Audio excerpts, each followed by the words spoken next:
presentation of Fox Sports. We are Baltimore. We are MC.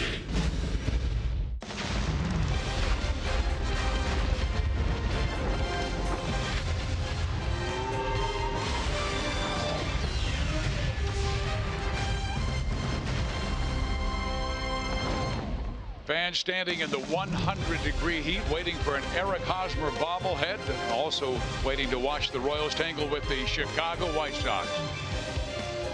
Hi everybody, Steve Physiak, Rex Hudler with you. The Royals went through a rough spell where they lost 7 of 8 games, but the last 3 they have come back, and 2 incredible walk-off finishes sandwiched between a 16-4 victory. Players are looking for any type of energy source they can this time of year. Dog days, everything. It's hot, the heat. When you're underperforming like Moss, Escobar, that's even worse. Alex Gordon, he's been hearing it from everyone. All of a sudden, look who's doing the work. Look who's getting the big hits, who's scoring the runs. That's right. Watch out. The Royals are becoming a complete team right now. They're hitting that ball right where they ain't, Fizz. And they had a season-high 16 runs in their win on Thursday, and then also had 19 hits in the game.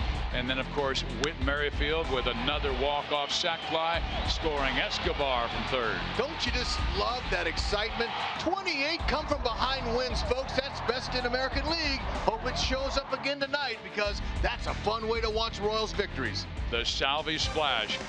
When we come back, we'll talk about 12-game winner Jason Vargas trying to bounce back from 2 rough starts.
Brought to you by Academy Sports and Outdoors, for all for less.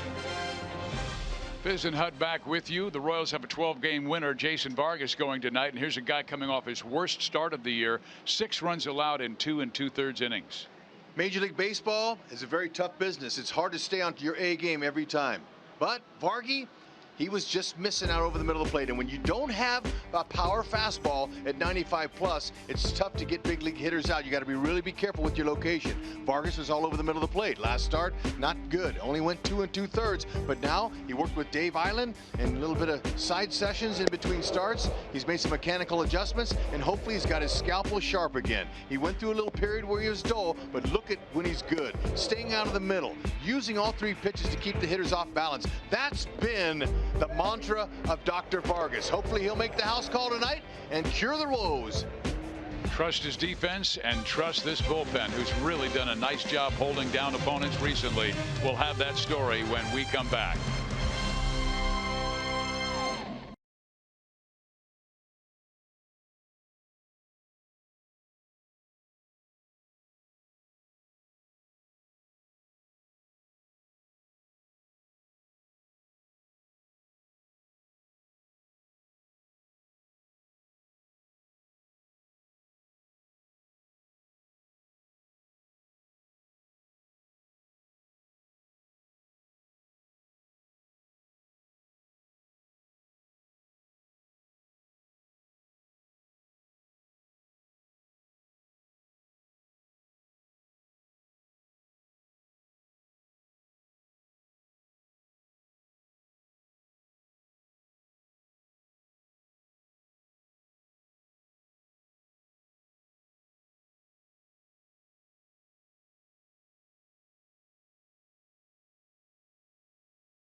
Orioles bullpen working a lot in July. 4th most innings pitched at 61 2/3.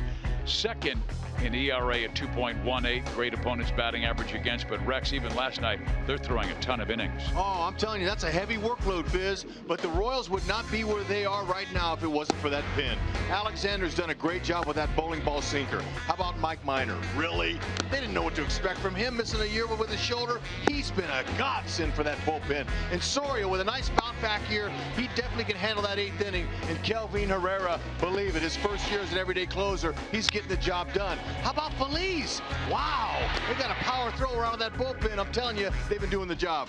6 shutout innings last night. When we come back, Joel and Monty will talk about the bottom of the order performing well.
Kessler just moments ago getting his award as the Heart and Hustle winner and nominee for the Royals. Just over 4 minutes to first pitch. Joel Goldberg, Royals Hall of Famer Jeff Montgomery, and the offense back to that frenzied style hitting that Rex Hudler talks about.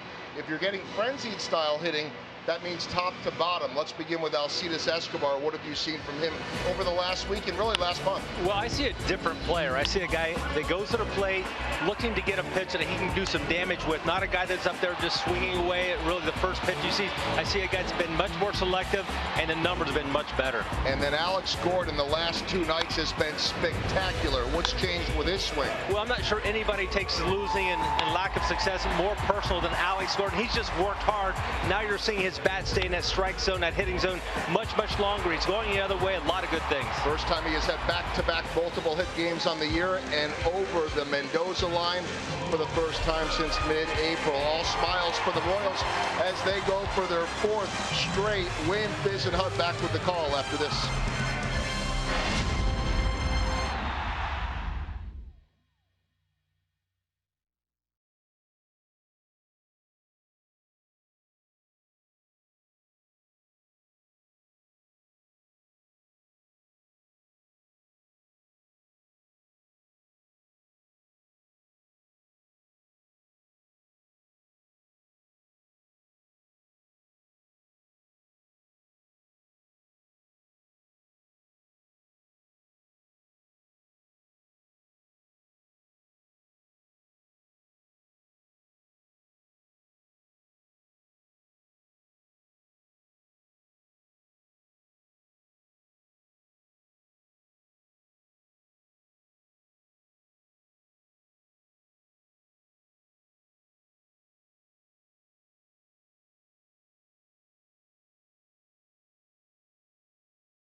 Every ticket played gives back to Missouri schools, so play it forward with the Missouri Lottery.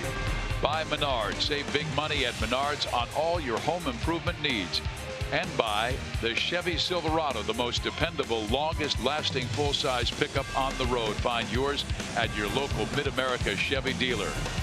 Another hot one in Kansas City. 99 degrees, the heat index 112 degrees. Exclamation point.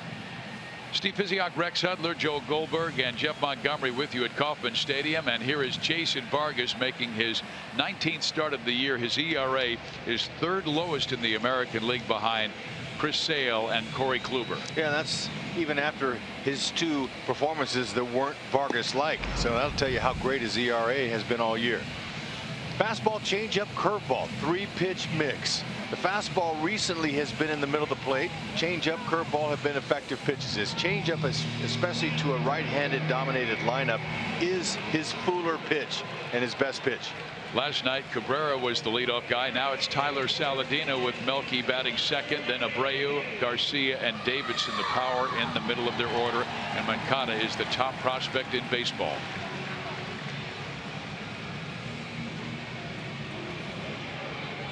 Well, last night you saw what this young lineup did.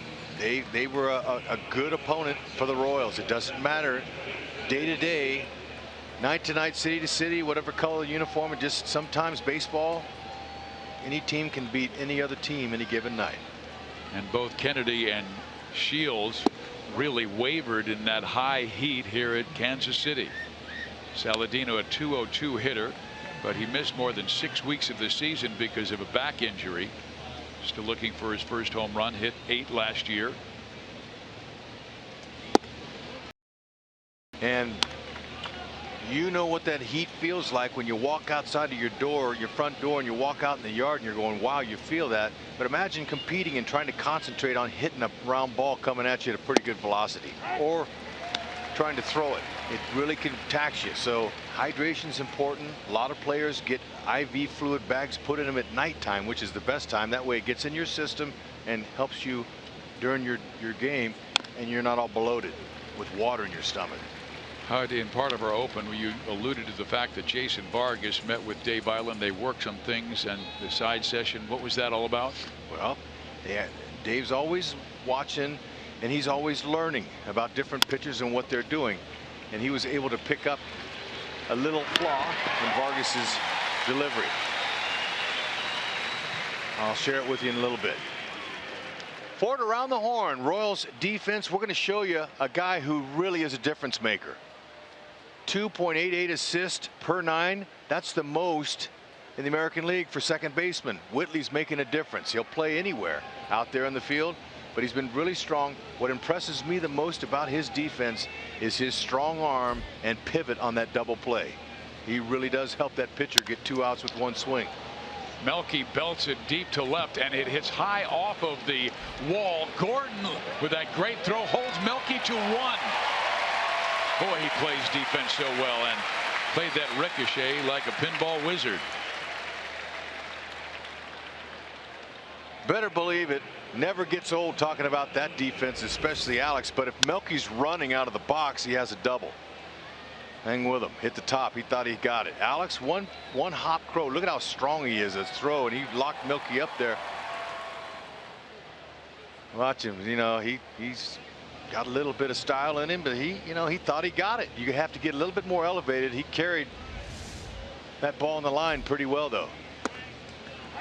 And Vargas, who gets a lot of double plays because of the fastball and particularly the changeup combination, has induced 13 this year. They'd love to have Abreu hit the top half of the baseball and maybe ground one to Escobar or Moose Merrifield. He is a pull hitter, and the Royals infield playing him to do just that. So is the outfield with Gordon, Kane, and Bonifacio left to right. Try to pull that changeup. That's what puts you in the lane. The lane meaning double play. Try to roll over. You try to roll it over. You usually hit a little ground ball here or here. And what you want to do is Abreu, what his style is, and that's to hit the ball to the opposite field. And when you keep your bottom hand inside of the baseball, your tendency of rolling over into a double play aren't as great. Ball in the dirt. Melky stays put. And Hud, you were talking about Vargas and Dave Island, what they worked on. Yep. Vargas in his last 2 starts, Dave noticed that he was standing too tall. He was standing upright, and as a result, when you're standing up like that, he wasn't able to get his arm in a position where he could finish his pitches better. The finish on a pitcher's pitch and his delivery is very important for the late life as it crosses the plate. So his adjustment is to get him leaning back over, get a little bit of a lean over his back foot with his upper torso. And that'll keep him closed more in his arm slot out front so he can finish better. So Dave explained that to me. I wrote it down. I said, hey, look, see now, just like Hamill, when the adjustment he made with his upper half, it made a big difference in him. And for Vargas, look at now he's able to stay on the corners and out of the zone. And he needs to locate so well at 85, 86 miles an hour, and he has for much of this season. In Dave Island's 6 years, he has done wonders with the pitchers, all of them. That's his job. And he's been rewarded with 2 World Series rings. One with the New York Yankees, and of course 1 here. Abreu hits it to right, chasing it Bonifacio, and he's got room. Nice play by Jorge.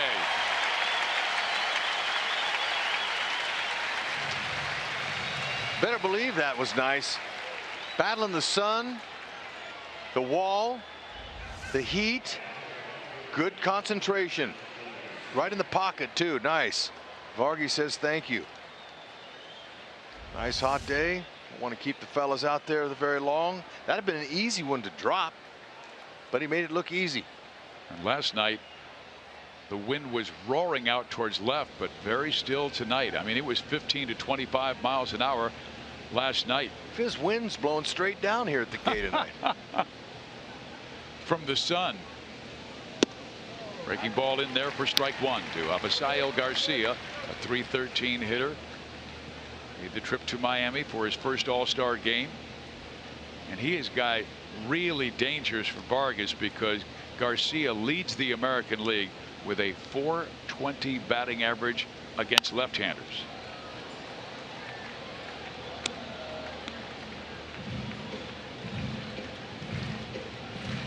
Okay, now let's show you Vargy's splits. Left-handers are hitting him with a little bit of higher average. And that's a little bit unusual, but there's not many left-handers that face Vargas. Managers like to stay with the righties on that side because it's easier to hit a ball coming in than it is going away. There you go. Moose gets the force at second base.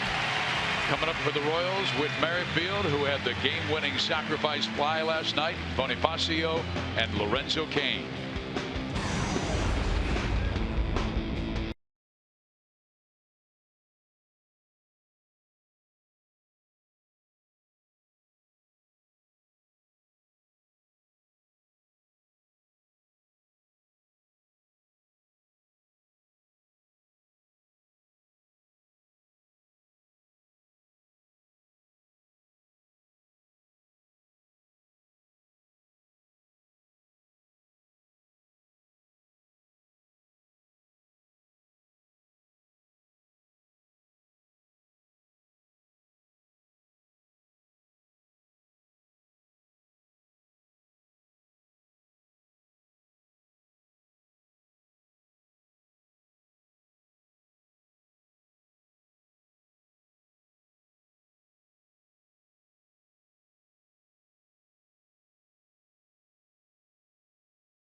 Whit Merrifield leading things off, and he has been in that role the last couple of months.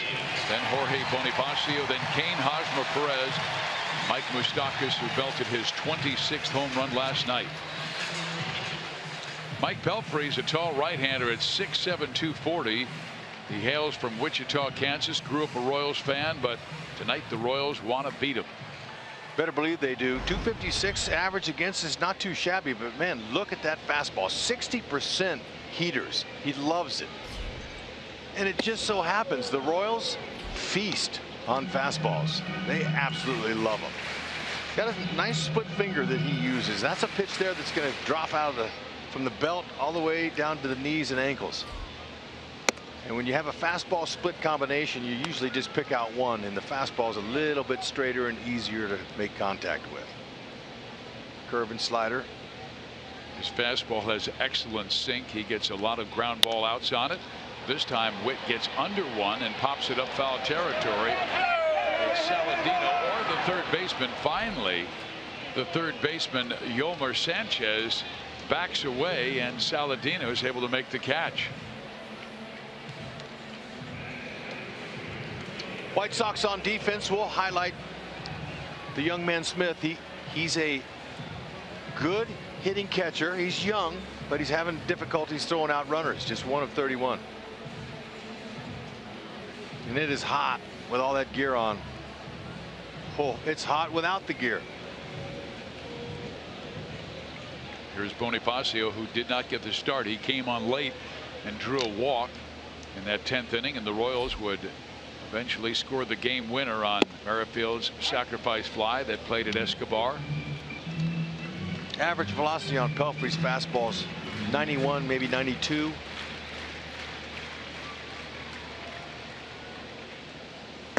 And Bonifacio with 11 home runs this year, but none in almost a month. His last home run was June 25th. Sinker, nice pitch he just threw him. Pelfrey doesn't strike out many, just 48 this year in 74 innings. 6'7", 240. Good little downhill angle with that type of height.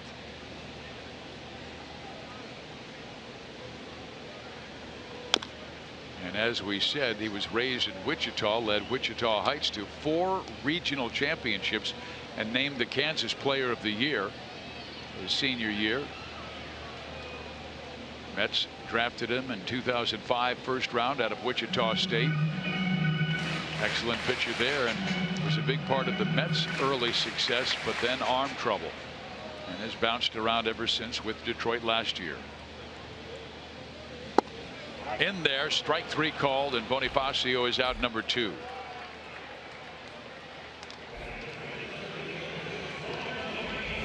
Pelfrey, he took his paintbrush out there, started working that paintbrush on the outside part of the plate. Good spot, nice movement. It's early. Plenty of Royals have good numbers against Pelfrey in their career.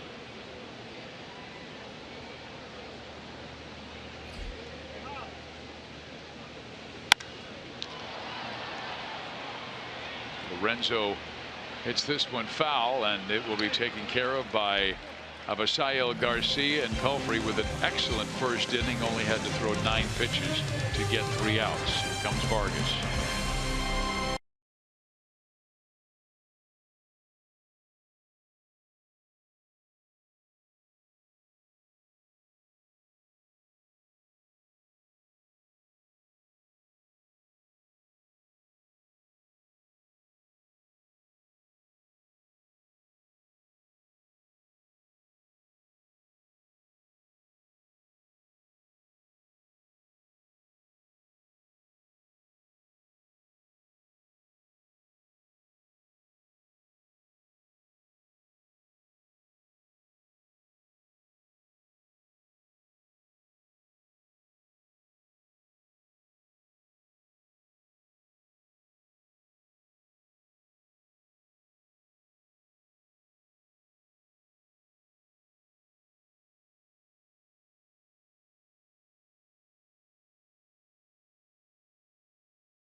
Start of the top of the second. Joel Goldberg down by the first base dugout, and we have talked about the heat all week long. Because of that, the Royals have not taken batting practice, so it was a bit of a surprise today to see the cage out there and some optional batting practice. Guys, I was talking to Ned Yost about what goes into the decision, and he said that there are a lot of factors. The bottom line, Ned Yost said, is that it's about maintaining that energy. That is what's most important. So this time of year, getting onto that field is not as necessary, but he'll sit there and bad bounce off of the bag and no chance for Moose there. So fluke hit for Davidson. But what Ned said, guys, was that he takes into account the factors from the training staff He'll listen to his coaches, who will hear from the players that say, hey, we need it, we don't need it. Today that happened. Ned was surprised, but he got the request from a handful of players that said, hey, we want to get out there and take some batting practice on the field. And Hud, you can attest to this. It's one thing to be in the nice air-conditioned batting cage, but a little bit different when you're on the field seeing the ball differently. So some of the Royals did that here this afternoon. Exactly right, Joel. Ned does a good job of monitoring. Of course, he communicates with his players. He needs to do that. But when it's hot like this and you hit 3 or 4 days underneath in the air conditioning, you can't see the ball and where it goes and how you hit it. The trajectory of the baseball is important for hitters to see how they're hitting it. Instead of just working on your swing, it's like a golfer. You go indoors and you hit a little net in your garage. You can't tell where the ball's going, if it's slicing, if it's hooking. You know, very similar. Right now, he said it's his job to keep them fresh, but Bonifacio, Gordon, Torres, Butera, and Kane were all out there taking extra hacks. And that ball lifted high in the air, right center field. Kane will make the catch, and 1 out. Like the fact they're swinging early on Vargy.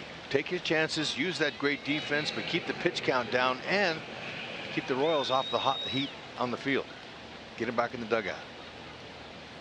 Rex, did you prefer when you took batting practice to take it outside, inside? Did you see a difference? Fizz, the kind of hitter I was, oh, stop it didn't make any difference, really. But look, this is for the guys that hit the ball far in the alleys. They want to see the ball go over the fence. They want to see the trajectory, the backspin, topspin. And yeah, it's much more preferable to take BP on the field. You just don't have to take as many swings on a hot day. You just kind of take a few until it feels right.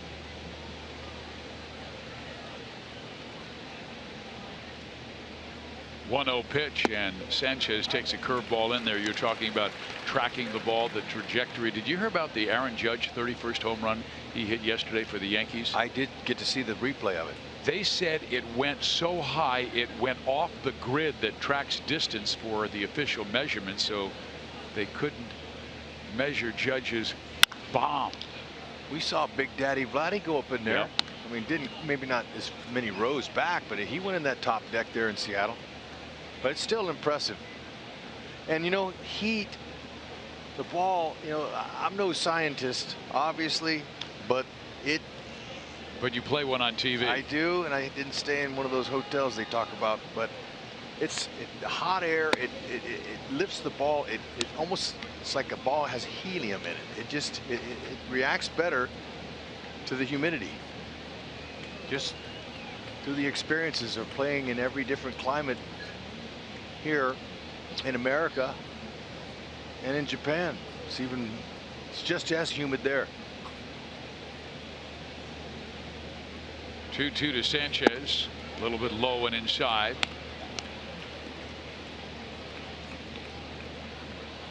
Yolmer has been going through a difficult time offensively, just 7 for 43 this month, and 0 for 5 last night in the Royals' 7-6 victory in 10 innings. Struck him out on a good changeup.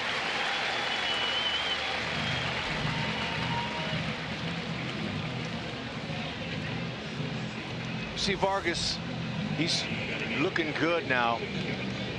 Talked about, we'll show it maybe a little bit later. We'll talk about the adjustments that he's made, and you may not be able to even tell very much, but it's just very subtle.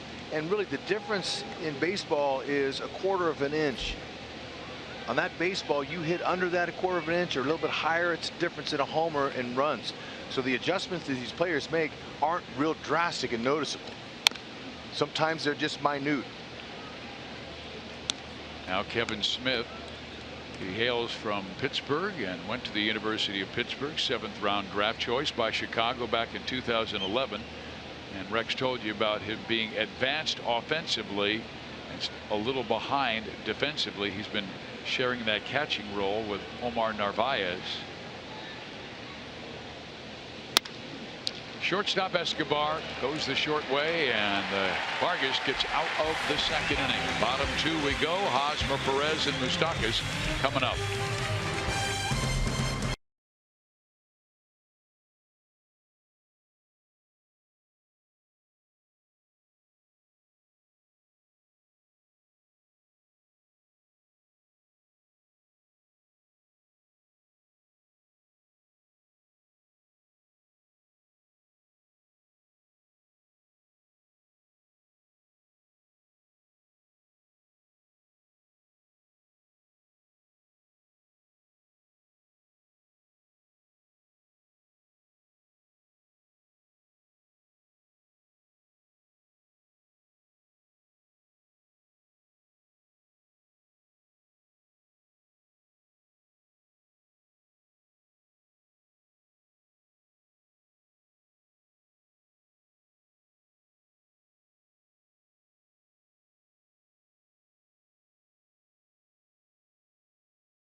We take a look at the Kubota power stats. Eric Hosmer's done well against starting pitcher Mike Pelfrey. Love it. That base hit to the 2 to left field, 1 to center. We just showed them to you right there. Going to the opposite field, that's his strength. But there have been a lot of Royals who have had success against Pelfrey. When you look at his career numbers, he's only 1-5 with a 6.33 ERA. Hosmer for the season. He had another hit last night. Batting .360 his last almost a month. Eric came in 6th in the American League in batting behind Jose Altuve and Gene Segura, Ramirez, Correa, and Gamble.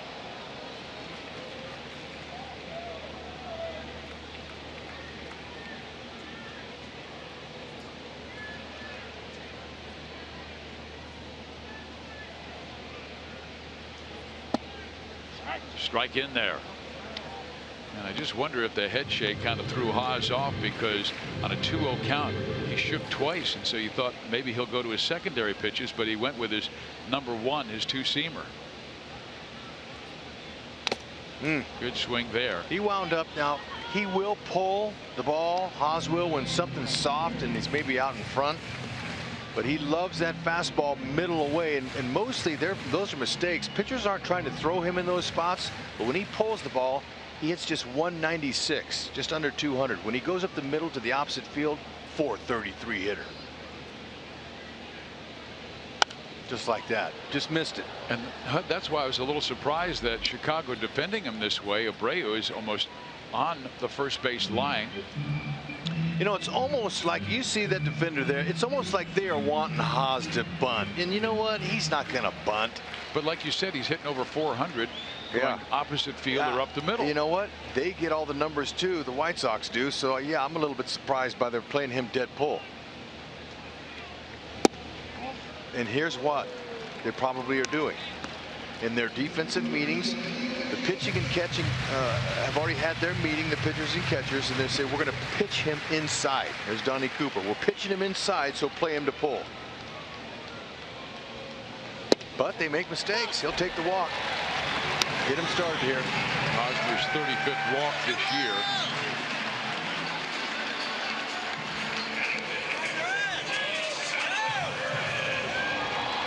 Pelfrey throws that sinker, gets a lot of ground ball outs on it.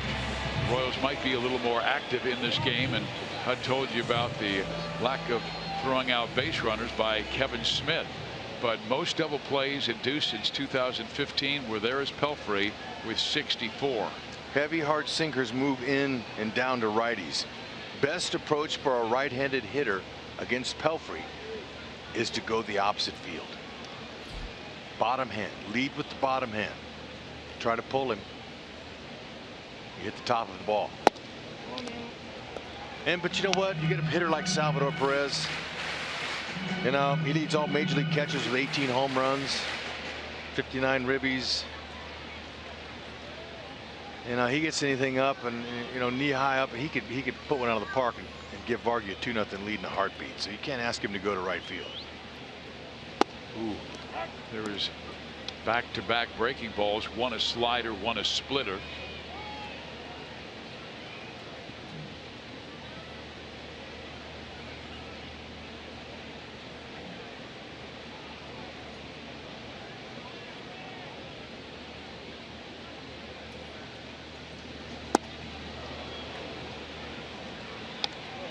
So he's thrown him 3 different pitches, and Sal looks back at home plate umpire Mark Carlson to ask him, did I swing at a strike?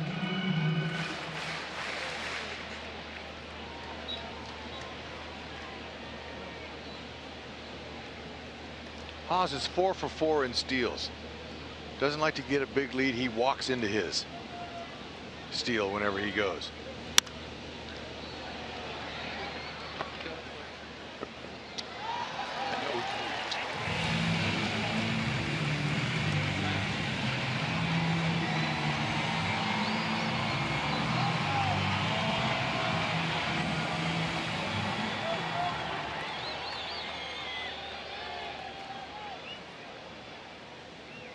Perez looking for that sinker up.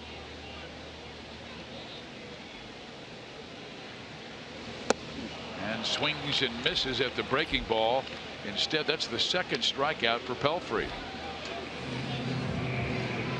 It's going to change speeds on the split finger. Actually, that's a fork ball. That's not a split finger.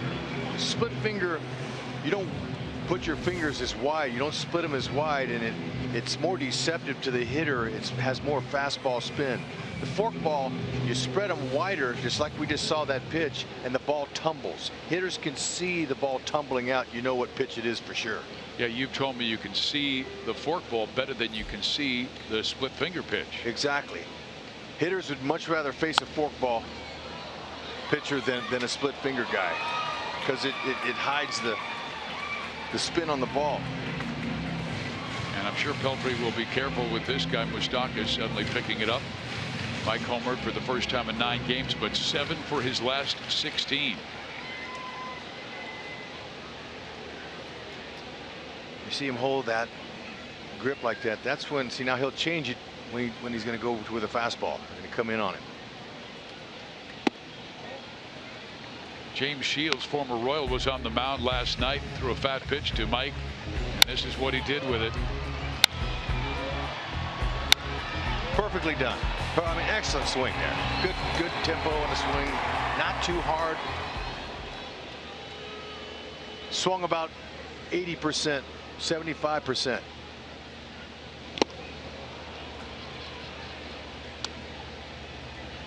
There's James, who only went 4 innings and gave up 6 runs last night. 3 walks, 3 strikeouts. The Sox have really gone south with their starting pitching, losing Chris Sale in the offseason and trading Jose Quintana, their #1 guy this year, to the Cubs. And there's Moose tapping it, and Saladino will finish the double play to end the 2nd inning. The 3rd we go, a 0-0 score at Kauffman Stadium.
years ago, Rob was diagnosed with a serious heart condition that put his life at stake. Thanks to a heart transplant from the University of Kansas Health System, Rob has a new healthy heart and a second chance at life. Since the transplant, Rob has dedicated his time to paying it forward by mentoring, encouraging, and supporting other heart transplant patients at the University of Kansas Health System. Way to go, Rob. Yeah, that's outstanding. He's encouraging others. Now Jason Vargas to face Adam Engel. Adam 1 for 4 last night with a double that came late in the game. He struck out the other 3 times.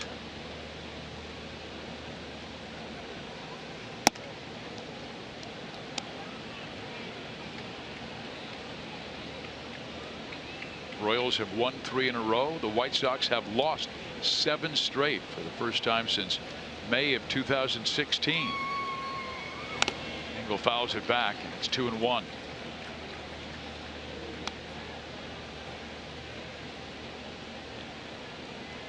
The Royals right in the thick of the race. Now tied with Minnesota for second place. The Twins tonight are hosting Detroit. That's Zimmerman for the Tigers against Kyle Gibson.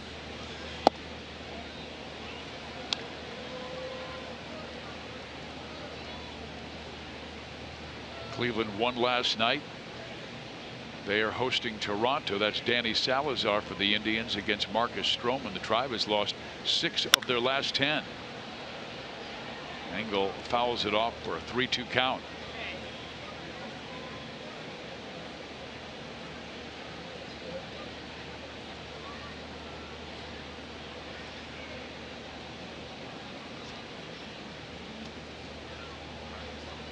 This is the third 3-2 count for Vargas. His command is usually outstanding. Didn't mean to do it, but fouled it off. And remember, he had that absolutely brilliant June where he went 6-0. First Royal to win 6 in 1 month since Brett Saberhagen back in September of 1989. But in July, it's been much rougher. Last 2 starts in July, only 2 starts, 12 runs in 7 2/3 innings. It's bound to happen. No one just goes right through the season unblemished. Well, he is able to get Engel out on a ground ball to Merrifield. 1 down.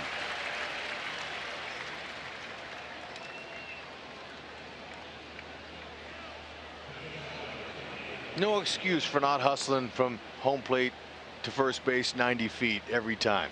And that young man, he was busting it down the line. That's what you do. That pressure defense is that way. You get yourself into a good habit of doing that, and the defense knows it, and it makes them bobble when they pick it up because they know you're going hard. Let's see if this one goes hard. Yeah, he does.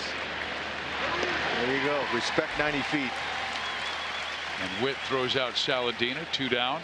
Derek Jeter, Torrey Hunter, all those guys played every day, and they always went 100% down the line.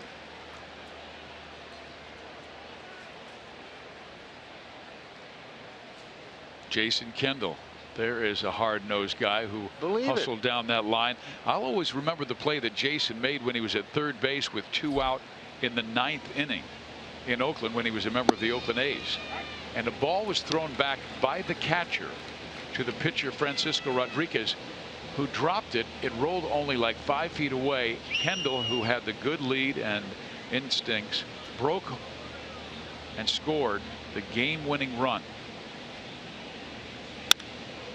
Just on a throw, Rex, that's taken for granted. There's a drive to deep left and a ball that is gone. A home run for Melky Cabrera, who twice has hit Vargas hard, and it's 1-0 Chicago. How about that? Now that was in the same spot that he hit his single on the last time up. Remember, he kind of Cadillaced it out of the box.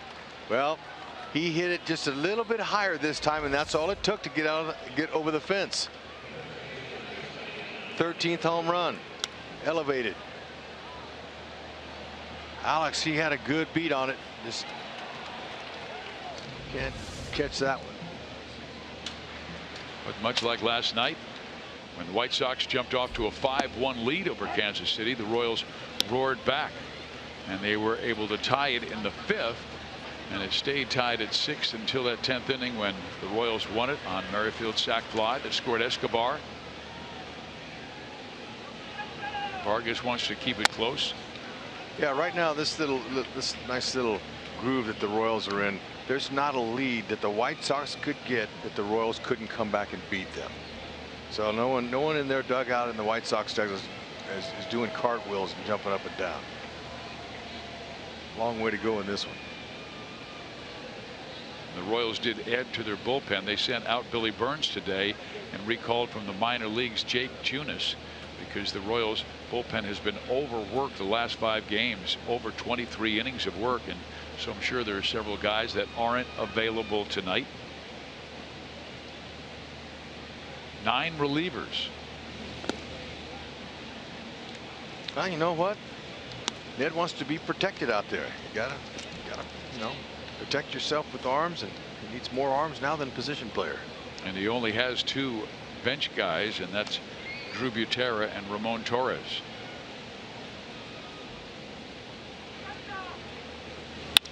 That ball stroked well to left field. It's a base hit. So a 2-out single by Jose Abreu following the home run by Melky Cabrera.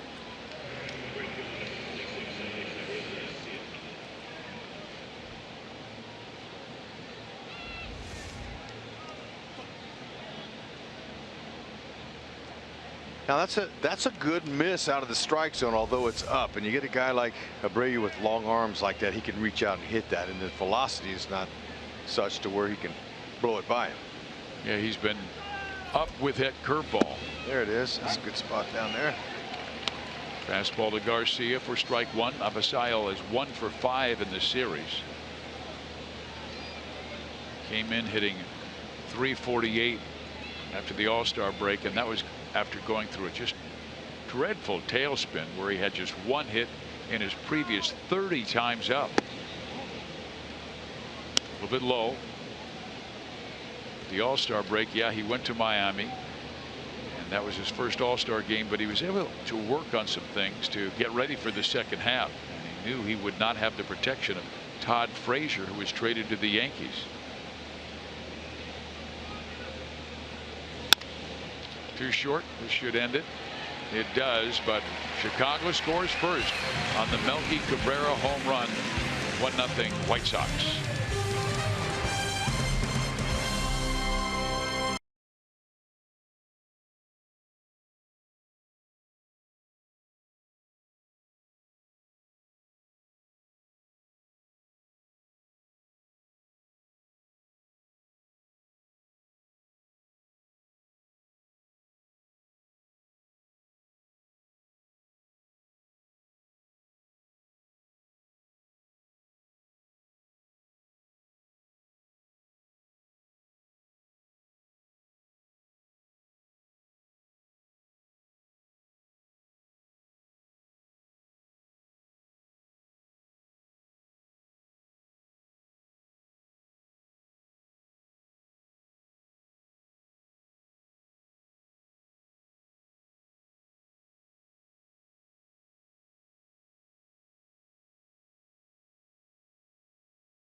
Night Sporting KC matches on Fox Sports Kansas City Plus at 8:30.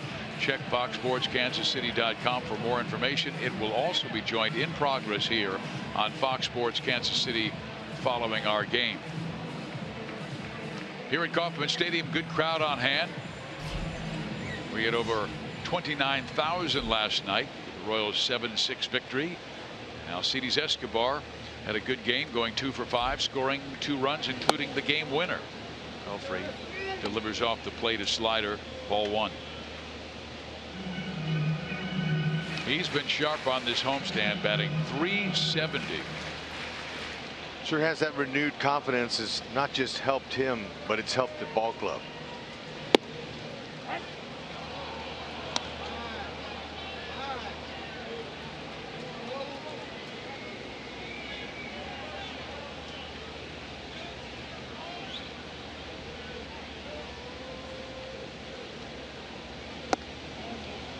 You know, he's floating that curveball up there at 63, 64 miles an hour. That's the one he got moosed on the ground ball double play. So the hitters will put that in the back of their mind. Good sinker. Big slow curve starts out when eye high.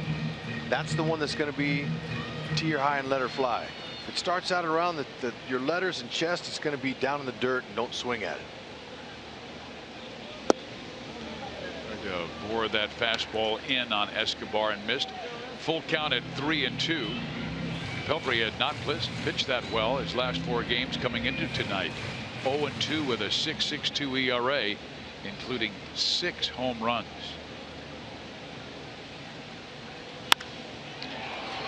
Well struck, but playable for Adam Engel in center field, and 1 out.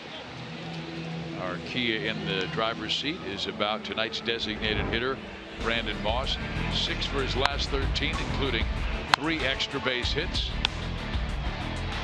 Well, just think about how different the dynamic looks with Moss, a hot Moss in this lineup, hitting down in that order like that, to go with Alex Gordon, who's starting to heat up. Really makes a big difference.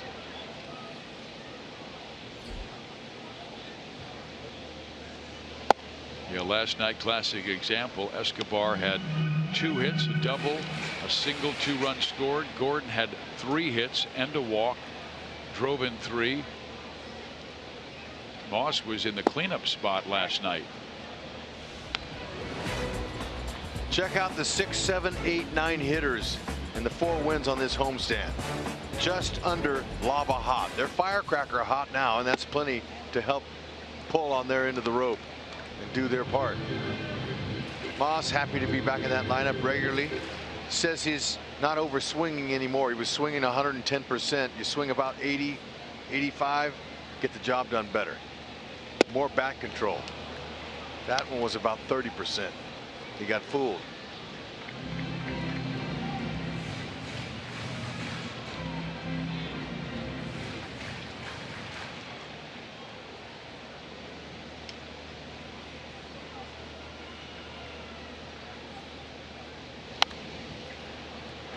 It is interesting what you said, Hud. When you see guys overswing, they don't hit it as far. I remember watching Rod Carew, Tony Gwynn as well.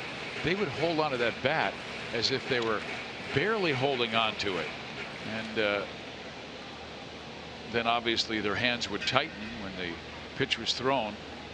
It would rain line drive all over the ballpark. Yeah, we're extremely blessed here in Kansas City to have a Hall of Famer, has more hits than any third baseman in the world. And George tells me a lot about the importance of swinging 75, 80% instead of 100, 95 or 100. You have more control of the bat. You let the pitcher supply the power. You're a better hitter. And Brandon Moss is able to work a 1-out walk. So the Royals have their second base runner in this game, both on base on balls. And fans, get your costumes ready for Marvel Superhero Day at the K tomorrow. Purchase Marvel Superhero Day themed tickets to receive an exclusive Royals Captain America bobblehead. For more information and to purchase tickets, visit royals.com/theme tickets.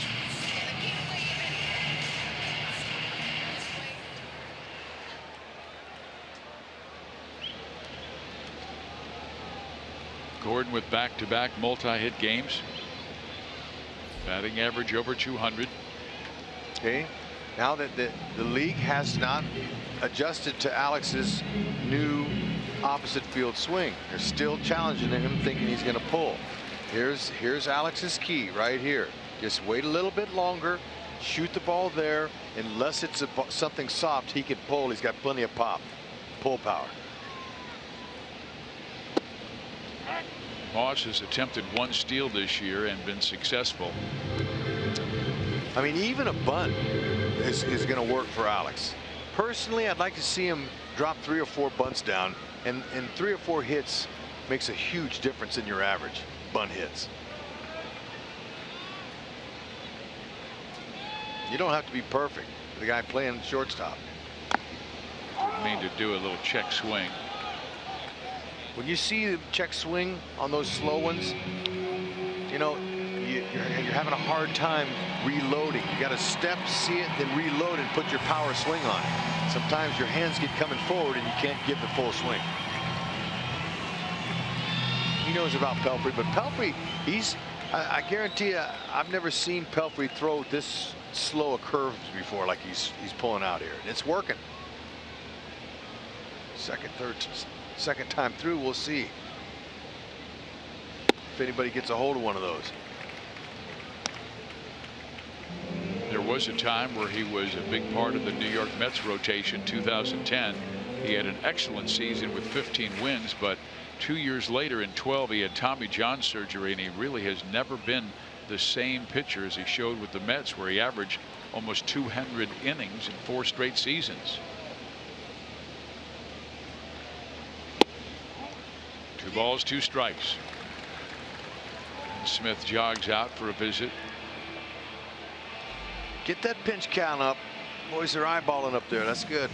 Get the one you like. Of course, 2 strikes, anything close. I'd like to see if they can get something going. You got the top of the order coming up. Any way to stay cool. Yeah, he's carrying that ice tray on his head, much like you had that cabbage leaf on your head when you were giving the instruction the other day in the pregame show. Actually, it was lettuce. I wish it was cabbage. If it was cabbage, it does a better job. It's coarser. The runner does go, and Brandon Moss will be safe, stealing second base. We figured they would be aggressive with Kevin Smith throwing out just 1 of 31 base stealers. Oh, now let's just not get all over Kevin Smith, because look, that slow curve, Fizz, you could have stole on that. It's all about the pitcher. You steal off the pitcher. He may not have as accurate as a release point exactly where he wants it this young in his career, but you steal bases off the pitcher. I'm protecting the young catcher there. I'm just saying the Royals are going to be aggressive because of those numbers. All right, sorry I blew up. You are forgiven, sir. Thank you.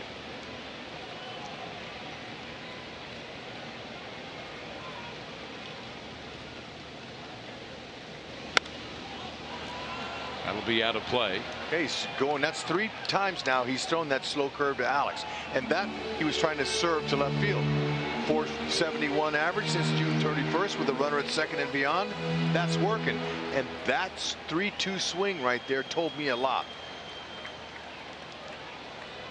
Place it. Hit it. It's an easy little ground ball to the shortstop, and you got yourself a knock and a stake attached. Tie this baby up.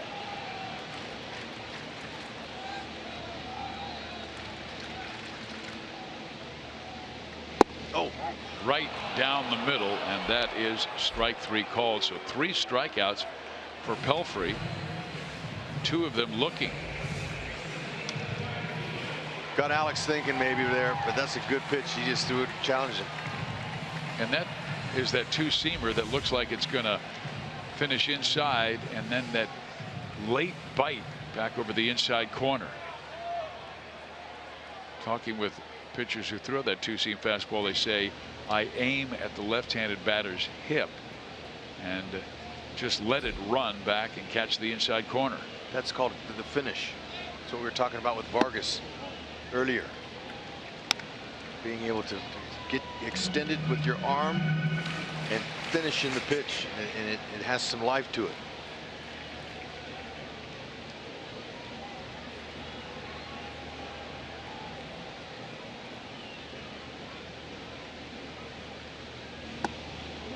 Ooh, where'd that miss? Good breaking ball, and Pelfrey wanted it. This is what Witt has done since the All-Star break, including 6 doubles.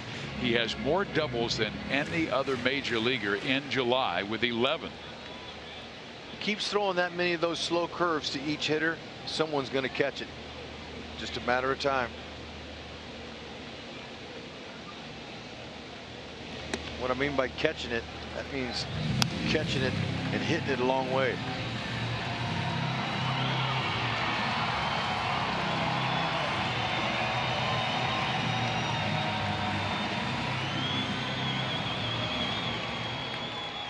Whitley, you know, Pelfrey, he might just come in there with a fastball. I would let him have the green light. He's earned it, in my opinion. Let's see if he gets him something he can handle. Drive it out of here. Nope, he walks him on 4 pitches. So that's 3 walks by Pelfrey, along with 3 strikeouts. But how do you like Bonifacio? As Donnie Cooper comes out, Bonifacio is a guy who doesn't stride that much, keeps his hands back. Does that tell you he's going to eventually be a good breaking ball hitter? He already is. Majority of his home runs have all come on hook breaking balls that are mistakes out over the plate. I love the way he sets up. I love the fact that he's able to control his lower half and just trust his hands. He's got an extreme talent. It's only going to get better. He's an excellent mistake hitter, and he's going to use the whole field, but his power is coming mainly from, you know, left center down the line. But I like what he's doing. Obviously, Ned does too. He's holding his own. Anything above 250, 260, he's got to throw a few more homers up there. You see a little bit more power. You said he hadn't hit one in a while. In almost a month. Okay. But he has reached base in 24 of his last 25, and right now the Royals want him to reach with a base hit, tie this game after Cabrera hit a solo home run in the top of this inning. He's due. Let's call one right now on that slow curveball. Let's see if he can catch it.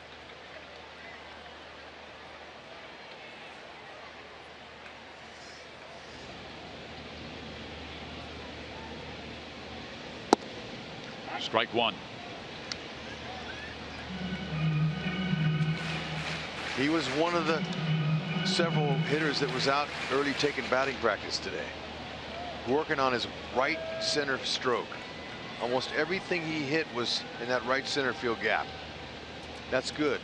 At batting practice, the ball comes in about 60, 65 miles an hour, and you want to wait until the ball gets deep. Go the other way.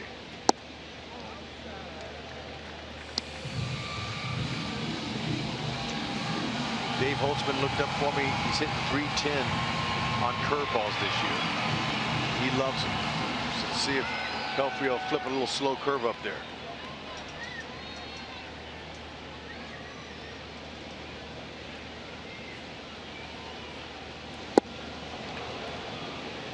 This time he got that split finger pitch.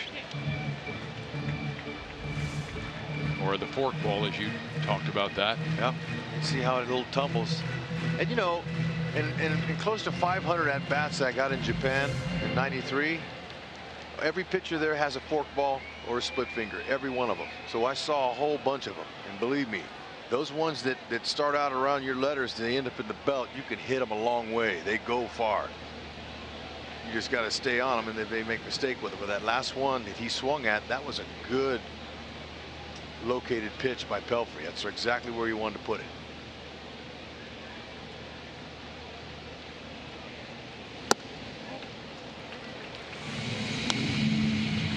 No slow curve so far.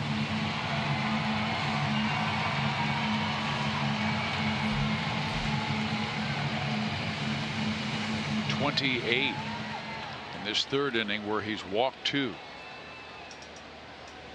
On a very warm evening in Kansas City.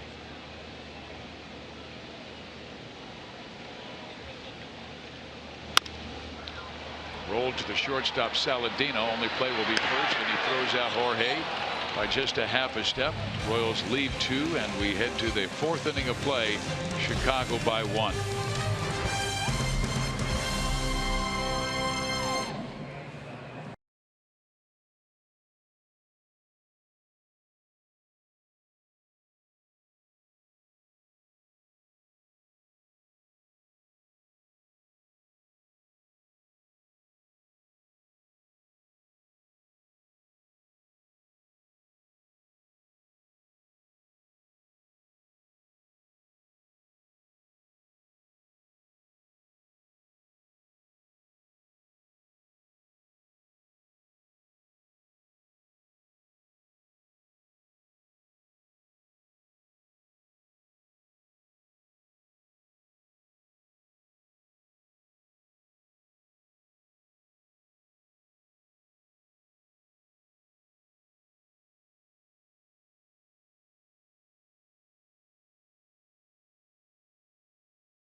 trivia question? We shall see. Name the 6 Royals to hit over 300 in a season as a first baseman. Well, Hosmer did it last year.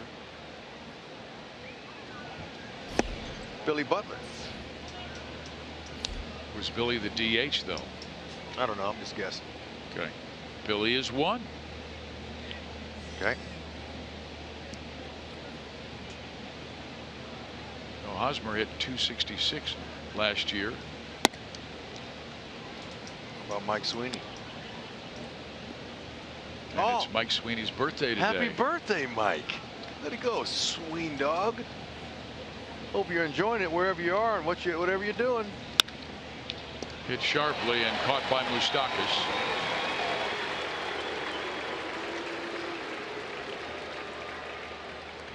Hosmer hit 302 in 2013.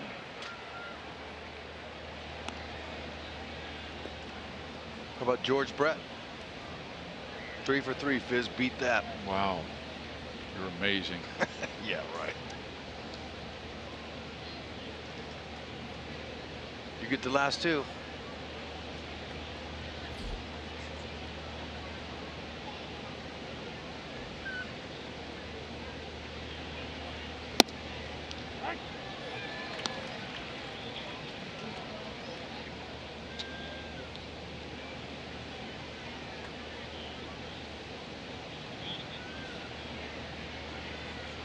How about John Mayberry? Did he go over? Hey, way to contribute. And a baby. Ding, ding, ding, ding.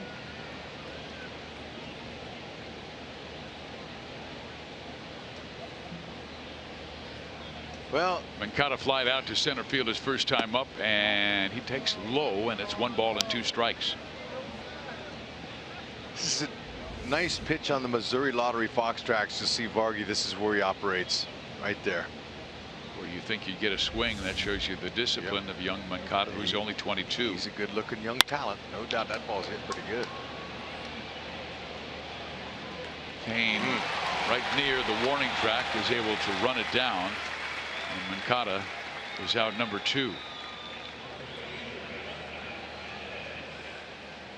The young guys sometimes have a tough time with Jason Vargas because they think they can pull him, and that moves right into what he's trying to do to them with his off-speed curveball and great fastball command. Yeah, the changeup is the one. No, that's the pitch that really messes up the young right-hander. I remember facing John Tudor.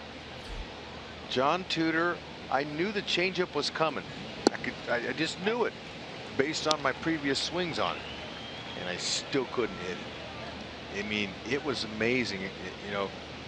You know what pitch is coming, but you kill. It's the deception. It's the arm speed of the fastball. It's the body, everything.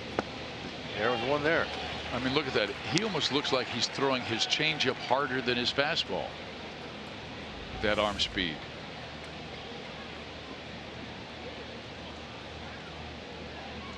You know, you always talk about Tudor being so tough to hit that changeup. You were 5 for 9 off John. I was.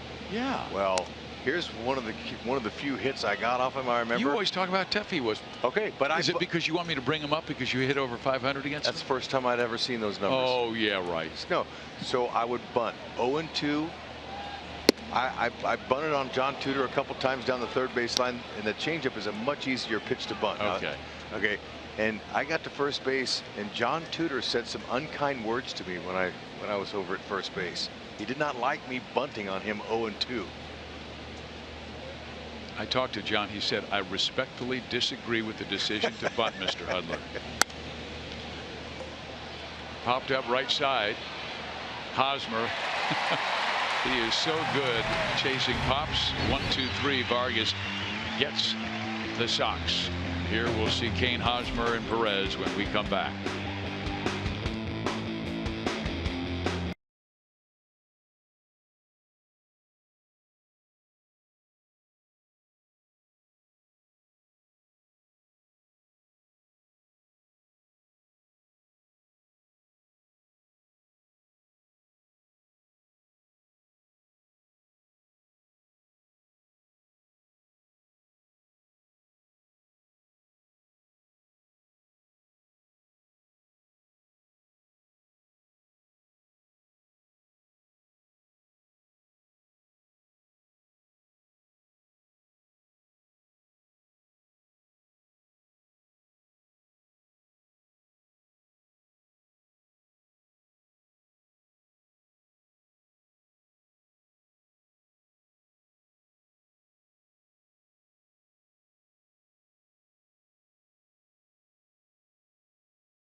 Cabrera home run. And as we take a look at the University of Kansas Health System injury report, Paul Orlando, good to see him back on his rehab assignment. He had broken his left tibia on a foul ball.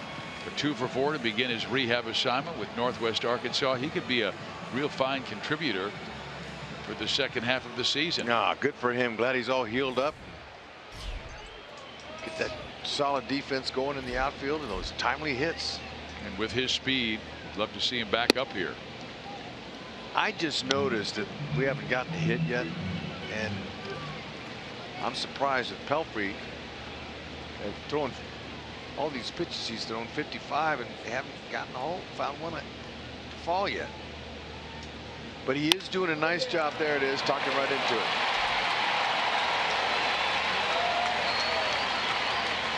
Well, you talked about second time through the order, how the Royals would make their adjustments to Pelfrey. Here we go. Split finger hung. See that? That's a hanger. Oh, that's saying hit me out of the park. But he'll take it with a base hit up the middle.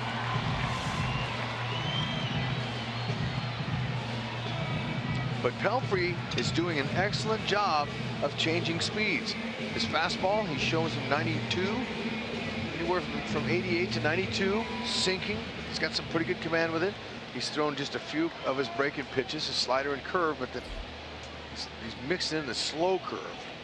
He's throwing that at like 63 miles an hour, 64, and it's really affecting the timing of the hitter. So the first time through, they couldn't make the adjustment. Kane with 15 steals. We told you about Kevin Smith's lack of success. He does not go as Pelfrey very quick home, and Hosmer takes strike 1. Let's revisit our sprint trivia question. Name the 6 Royals to hit over 300 in a season as a first baseman.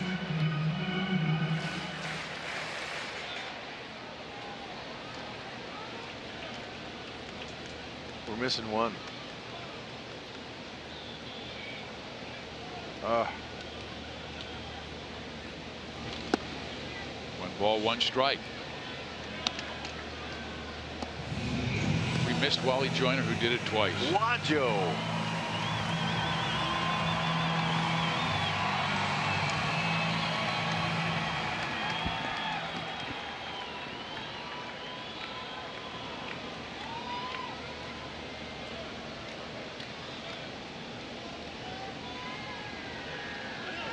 Kane goes. There's the throw. Lorenzo safe.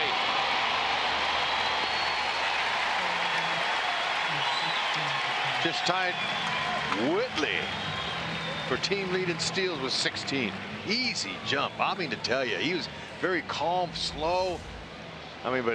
Easy. It's quick coming out of there at full speed in a couple steps. I asked Salvador about his steal he had a few games ago at second base. And he said that who was faster, he asked me, on my takeoff, me or Lolo. He calls Lorenzo Lolo, all his buddies.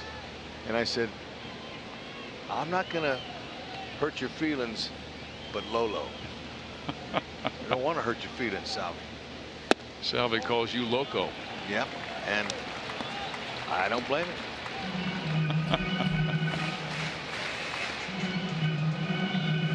The Latin players when I played called me Pinto, because I had my freckles, and I wore zinc oxide on my face because we didn't have sunscreen back in them days. Let's see what Hosmer does on a 3-1 count with Kane in scoring position. Drive him in. Oh, taking another walk. 4 walks for Pelfrey. Hey, it's going to hurt him one of these times here. Hot day. Look who's coming to the plate. Just in time. Let's check him out. We're talking about his wheels. Let's show him off. Look at him. That was an easy slide. Look at, there it is. There's the takeoff. He wasn't running in quicksand. That slide, I love how he got small on that slide. Look at that one too. Let's go. It's beautiful. He got small on that slide at home and tricked the catcher to Avila, I believe it was. Alex Avila.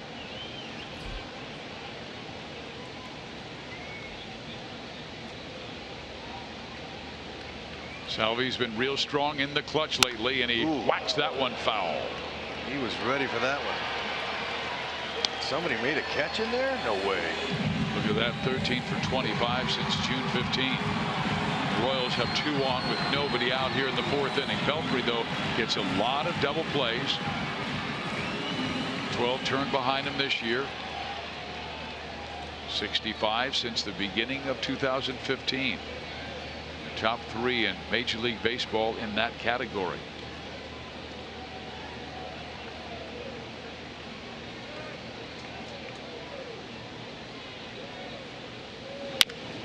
Breaks his bat. There's 1. There's 2. Safe. That's the easiest way to get the triple play. Thankfully, he didn't hit it all that hard. But there's the example of trying to pull a sinker ball or a fork ball. You pull it on the ground. Step on third, go across to second. Mancata didn't have enough on the throw. And thankfully, the Royals weren't tripled up. And Pelfrey living right now because he's able to locate his pitches down and getting those ground outs. 2 double plays have killed Royal rallies. But Moustakas will try and change that. I mean, here's a guy, Pelfrey, who has walked 4 batters in not even 4 innings yet. Did allow his first hit. Moose grounded into a double play his first time up.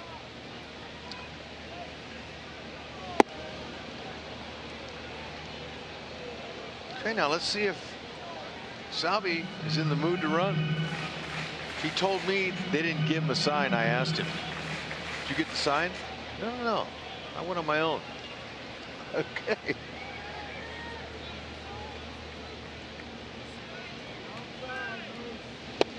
Well, he kind of earned it after he got hit in the helmet. Yeah, and also the first baseman was playing off and in back of him, so he didn't have to worry about getting picked. Abreu, he's just coming off the base some.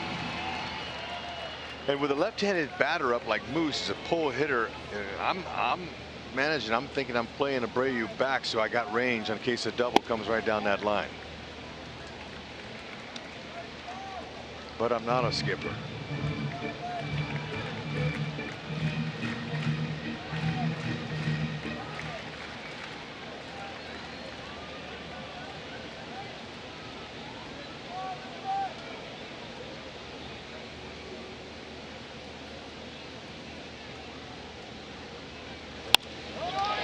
Moose to right center field. Engel will get there and make the catch, and the Royals turn back in the 4th. To the 5th we go. It's 1-0 Chicago.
So you can.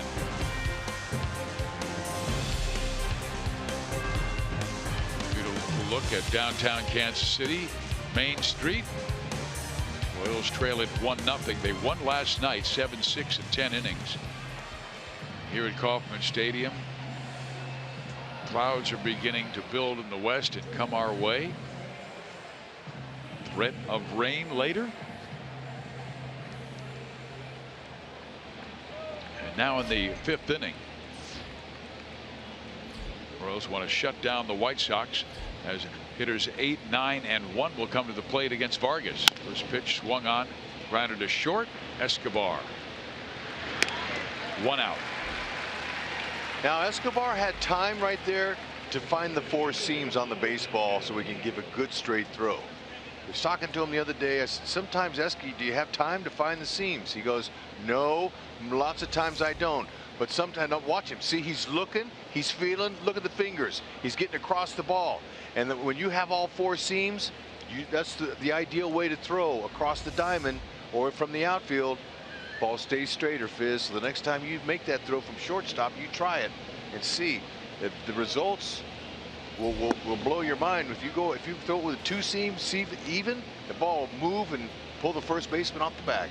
Yeah, he threw a bad toss to Eric Hosmer last week, and he immediately knew what he had done. And he looked over at Haas and pointed to himself and said he got on the side of the baseball rather than on top. Yeah, didn't get the seams, but that time the catcher was running. He said, sometimes I have a chance I could get the seams.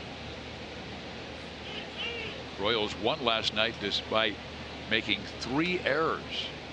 And they still have the fewest errors in the major leagues with only 39. Gonna happen. It's just gonna happen. And for Whitley, that early error he made, as playing primarily infield, that's a natural error to come and get that ball like that in the outfield when he's not used to just waiting back and letting it come to you on a routine single. He went to it a little bit too aggressive, but that's a natural thing for a guy who's playing different positions. Vargas has angled down in the count 1-2. Gets a lot of strikeouts on his changeup in similar situations with 2 strikes on a batter. Now he's going to go up with the fastball. Angle didn't bite.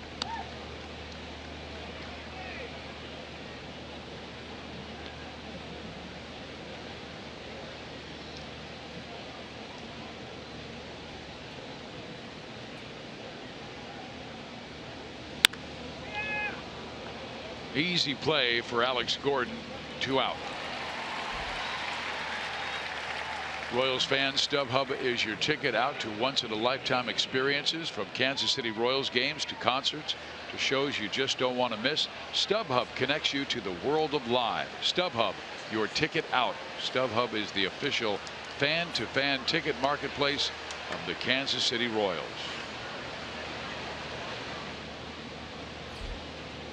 Now Saladino, who is 0 for 2, and there's a pretty good fastball that just barely misses outside. Saladino twice grounding out. Batting average has dipped below 200. It's like he needs a little trim on that little Fu Manchu he's got working there. It's getting a little bit long, a little shaggy. Haven't had a chance to see him, talk to him. Remember how he curled it for me earlier in the season. I asked him, I said, can you get that wax on there and curl and make a Raleigh fingers out of that little handlebar mustache? He smiled at me, and then when game time came, it was curled up, and it was right? Cool. It looked so much better. I'll leave him alone. 3-0 count to Saladino, and this is the guy he wants, because then you turn it over to Melky Cabrera, who is 2 for 2 off of Vargas, and Abreu, who twice has struck the ball pretty well. Yeah, no, he let Melky lead off. Vargy knows.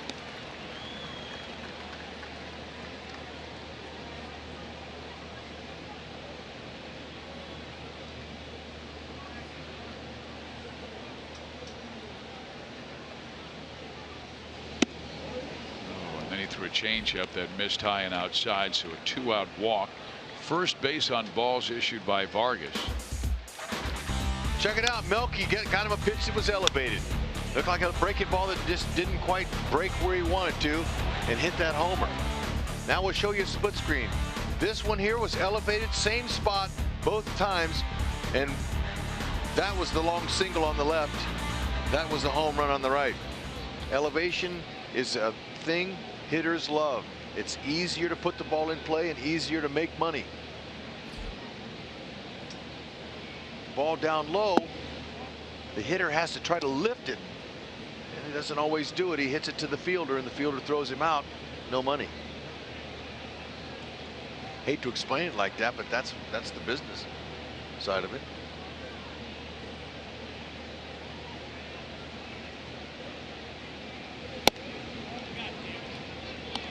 Wow, just not getting that outside corner. Milwaukee now 9 for 27 against Jason with a couple of home runs. Almost had 2 his first 2 times up. First one went high off the wall, played perfectly by Gordon, held him to 1 base. Now, these White Sox, they're hitting .282 as a team off of left-handers. That's 3rd best in the American League. So, he's got his work cut out. Royals, his offense hasn't helped him much with any runs. Just 1 hit.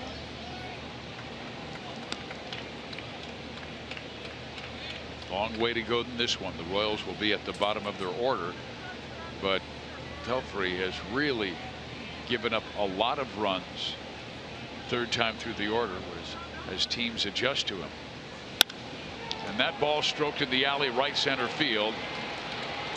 Saladino with very good speed will score, and Melky has made it 2-0 Chicago, and he is 3 for 3.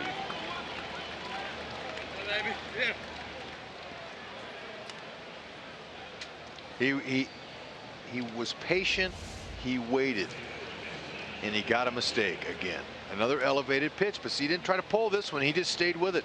Melky hitting over 280 with 6 home runs off of lefties. Pretty confident. 6 out of his 13, and he drives in another run there. But his real mistake was walking Saladino, who had just 9 hits in his previous 58 times up.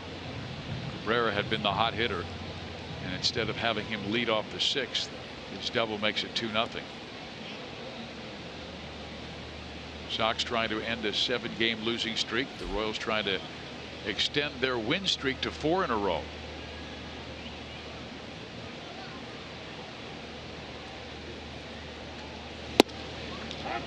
Abreu is robbed on a fine catch right against the wall in foul territory by Bonifacio in the 1st, and then broke his bat on a line single to left his last time up.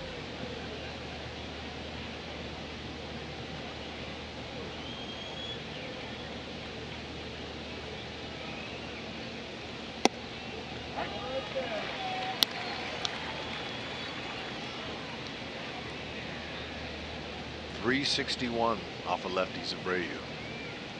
See if Varga can find a way to pop him up or finish him off. King Richard, he's here tonight. He has a sign that says finish him. I don't know if he's got it up right now, but Varga really needs to finish him. Through that curve on an 0-2 count.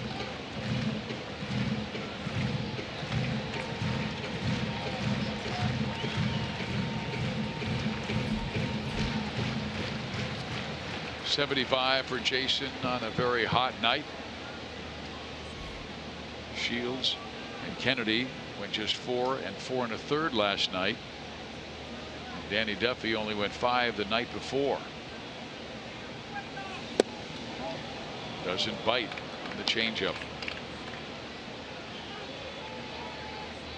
Bottom line, Vargas is keeping the Royals in the game.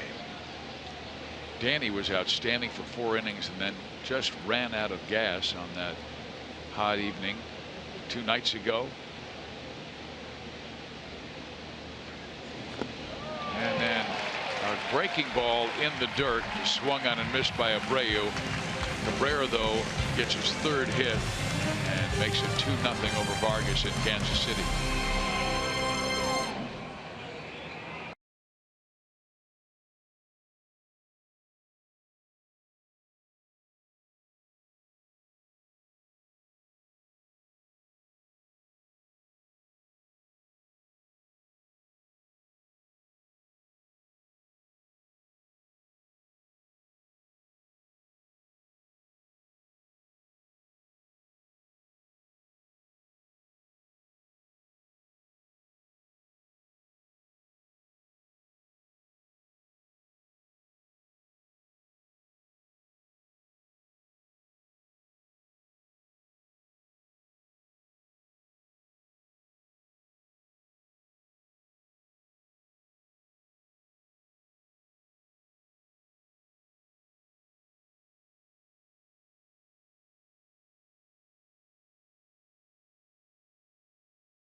For Chicago over Kansas City tonight, with the White Sox leading 2-0. He's driven in both.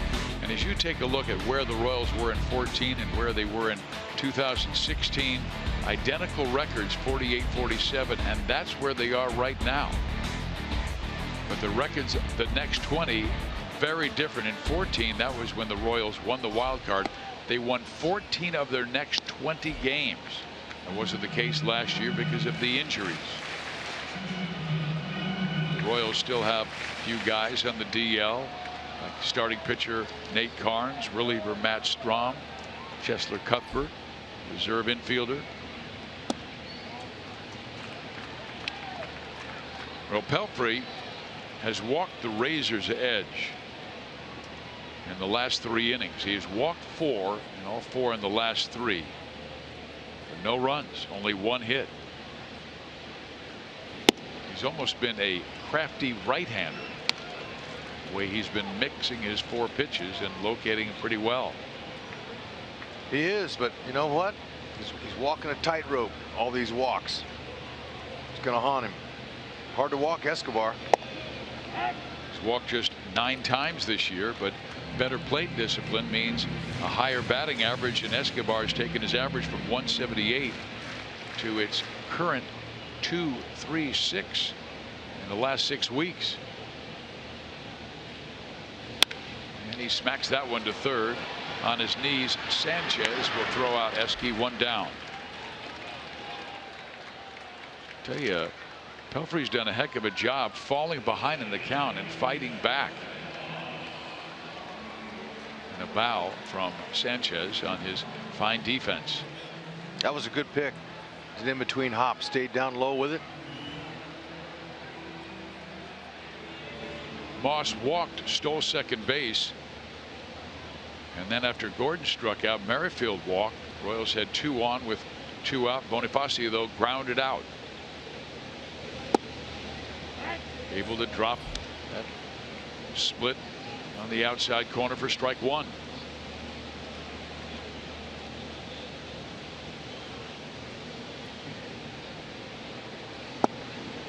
Wow. Barely grazed the outside corner. Is yet to bring.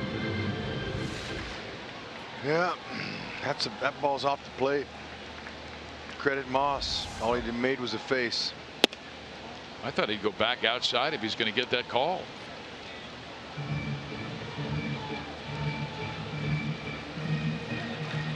Maybe that last pitch was to set up one that is away. Down 2-2. That slow curve is the slowest curveball on the average in Major League Baseball. What's his spin rate? 63 miles an hour. I can't give you that. Oh, darn it. Yep, sorry. But I can just tell you that it hasn't been hit. Nobody's hit it.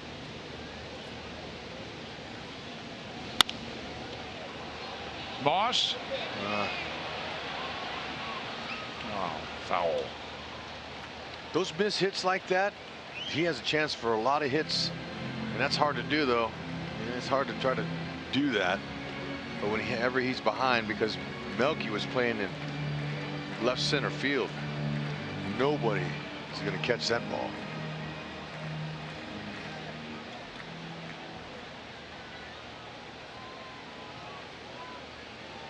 You see the way they defend him with 3 infielders on the right side, and that outfield shifted over for the pull hitting Brandon Moss. 6 hits his last 3 games, though, including 3 extra base hits and 1 home run. Good. Pelfrey shaking his head left and right and up and down. It's trying to mess with Moss. Oh, called strike 3. 3rd time he has struck a Royal out looking. I don't think Brandon appreciated the strike zone of Mark Carlson.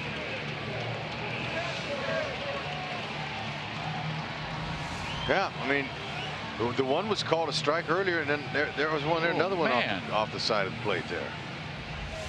2 terrible pitches that were outside, but Mark called them strikes, so that's what they are.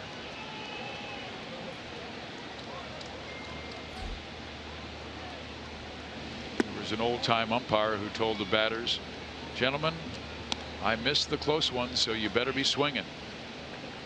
And that's good. You want to hear an umpire tell you that, so you have a better idea. If it's close, be hacking. Frank Poli used to do that. Old-time National League manager, or excuse me, umpire. He'd say, "Kid, we got a flight to catch here a little bit, but I can't ring you out. You better be swinging. You swinging everything anyway." That's what he told me. He says, so I like that. I mean, you know, that means you better hack. And then he would hand you that boat oar. That's right. Tennis racket. I wish I could use him. Getting that late life on that sinker. I'm seeing too much thinking up there today by our guys. They're thinking. They're not. They're checking their swings. A lot of check swings, and when you get a guy like Pelfrey who changes speed so much. There is Gordon singling to center field. The Royals will have the tying run coming to the plate, and with Merrifield, only their second hit.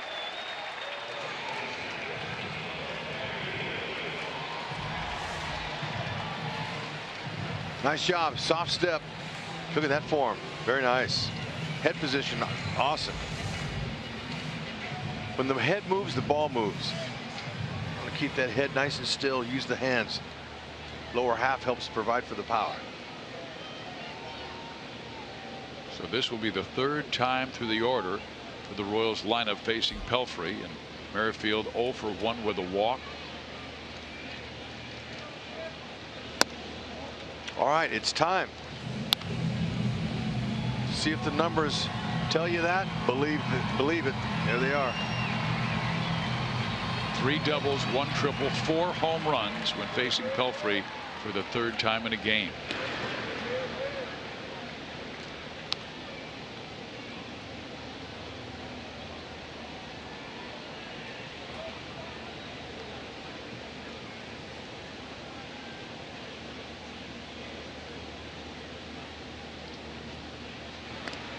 They're worried about Gordon going. Royals have already stolen a couple of bases tonight, one by Moss, one by Kane.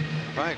And you know, Kevin Smith having a hard time with the release point, but still, Pelfrey, Kevin Smith went out there and said, "Gosh, come on, you got to help me. Let's go." So he is. He's paying a little bit better attention. Whitley's got a little grimace on his face because that fastball split the dish right in two. That's the one you want. Hey, look at that. Smith has a little cadence counter right there, a little game plan on his wrist. We're seeing that more now in the modern game as well. Did you see him, Fizz? He opened up his little wristband and looked certain situation, certain pitch. They're trying anything they can to contain Whitley.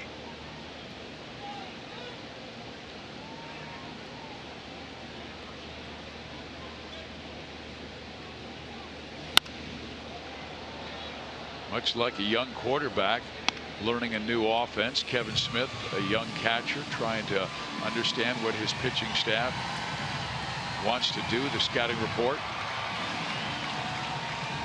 And he's very verbal with Pelfrey. I've been watching him. Made a few trips to the mound. This is just his 37th start. Remember, Giovanni Soto is on the disabled list, who was their catcher. Checks that scouting report again. What do we do with the 1-2 count with Merrifield? Fastball away. Oh man, Alex was getting ready to steal. How about that timing? And who called it? Lots of times umpire will point to the catcher or the hitter, whoever called for timeout, but look, it looked like something was on there. Let's see if who calls it here. Watch Whitley. Time, give me time. See, now it's important when you ask for time. Lots of times in a big league ballpark that he can't hear you with all the crowd noise, and hitters will take their hand off of the bat and they'll say time, but he won't give it to you. Now you're in trouble. So that's a good way to call time. Keep your hands on there. And he's got to remind himself that that fastball tails back into him.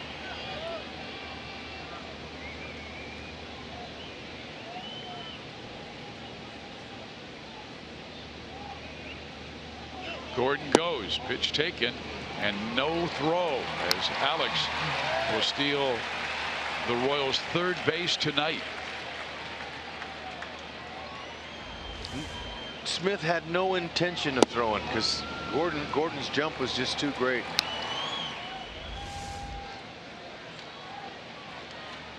The Royals have had 6 base runners. They've stolen 3 bases, but no runs yet.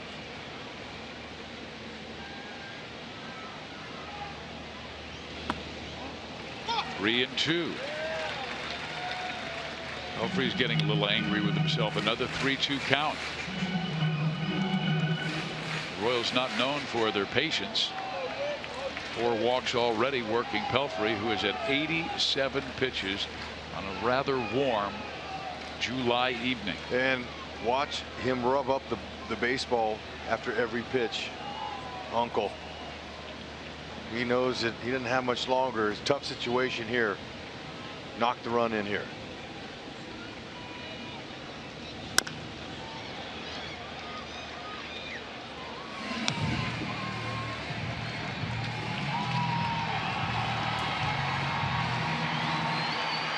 Here's a Moose fan. She's got her eye black on. It's great focus, concentration. Good joy too. It's all about the eye black. Helps you see, takes the glare off.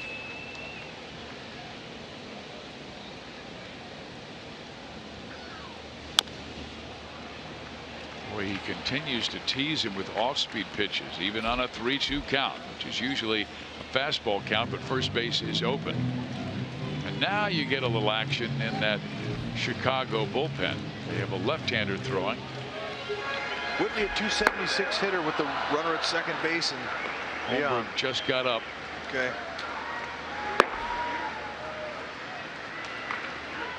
Probably getting ready for Hosmer if they go that far. Yeah, Pelfrey is not the kind of pitcher. 3 and 2, you know a heater's coming, you can load up on him. This is where you want to swing about 75% and just find a hole, put it in play.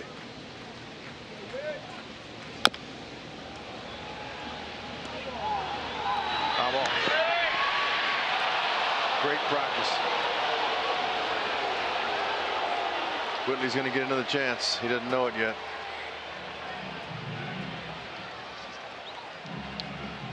Home plate umpire has the call to the base. After the base, the third or first base umpire has the call. You see how Carlson called it? Filden, he yielded to him. That's by the book what you do, but it doesn't always happen that way. We saw in last series, Phil Cuzzy was at home plate umpire, and the ball was already by the bag. That's the other umpire's call, and he made the call. So I went down and talked to them about that, and they said by the book it's the home plate umpire who has the call, fair or foul, to the bag.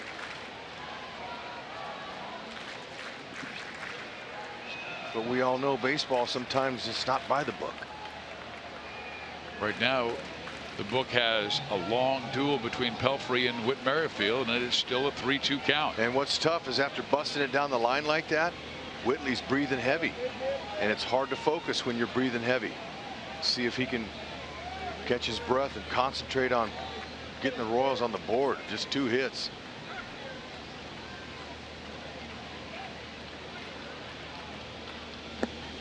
Check swing. Did he go? He did not, and that's ball 4. 5th walk for Pelfrey. Here comes Donnie Cooper.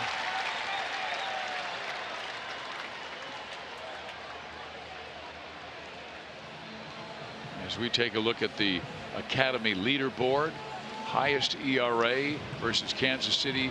Only Gio Gonzalez has a higher ERA, and he's in the National League. But Pelfrey has pitched against the Royals, with the Tigers, with the Twins, now with the White Sox. Well, Pelfrey knows he doesn't have much longer. Donnie Cooper's buying some time for the lefty to get loose down there in the pen, and this game is just crawling by now. Yeah, and last start he only went 4 2/3 innings against Seattle. Didn't pitch that badly, gave up 1 run, but only 4 2/3, and that was his 4th consecutive start going 5 innings or less, and what that does is it puts enormous pressure on your bullpen. Well, his body language is telling the hitters, I know you guys are getting close to me. There's 2 outs. I hope you don't get me. To his credit, he has been grinding through this game. First 5 innings, he has had 1 clean inning. That was the first. Royals need a big hit here. 2 on, 2 out. Bonifacio.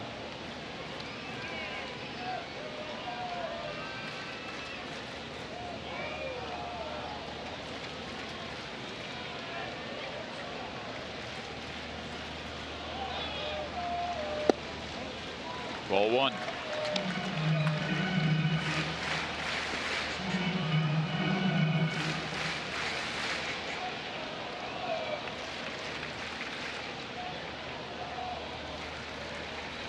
The 26th pitch this inning coming for Mike Pelfrey.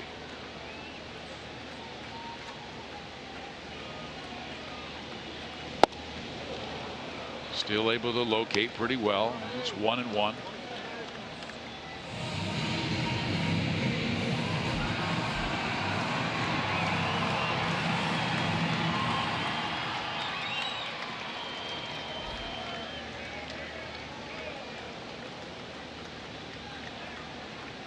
Same situation Bonifacio was up last time. He grounded out to the shortstop. On his hand, now down in the count, 1-2.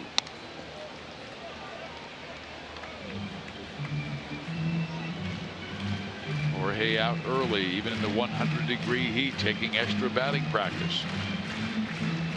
5-6 guys who wanted that extra BP, trying to get back in a groove. No question, Pelfrey's best outing ever against the Royals so far here, and he's really thinking his way through, taking lots of time, trying to execute the pitch with 2 outs.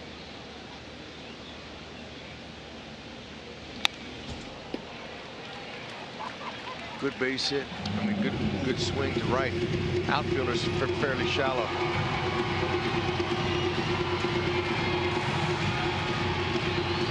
Garcia in right field has a nice throwing arm. He's got 5 outfield assists. Milky doesn't have a strong arm. He's accurate. He's got 8. Engel has 2 outfield assists. He's playing very shallow in center.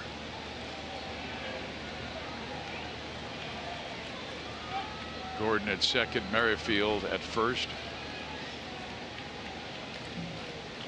Just waiting for a mistake. Oh, good take. Good take.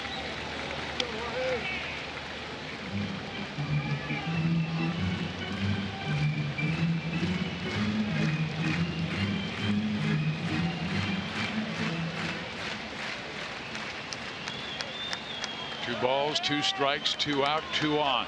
Royals trail by 2.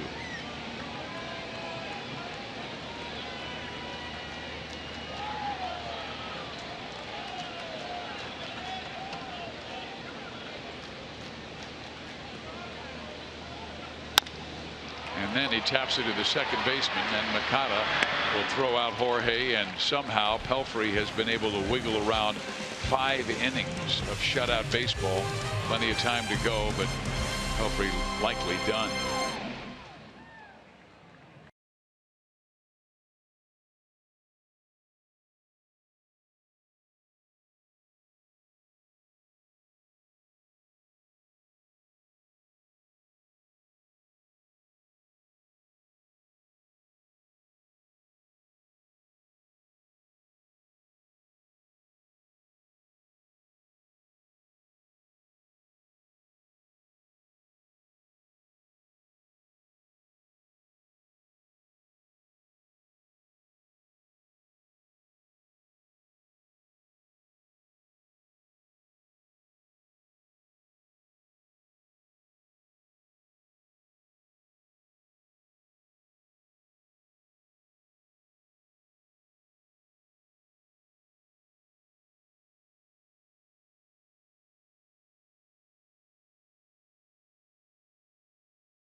Chris Sale, 200 strikeouts in only 141 and a third innings, fastest to 200 in American League history. How about that?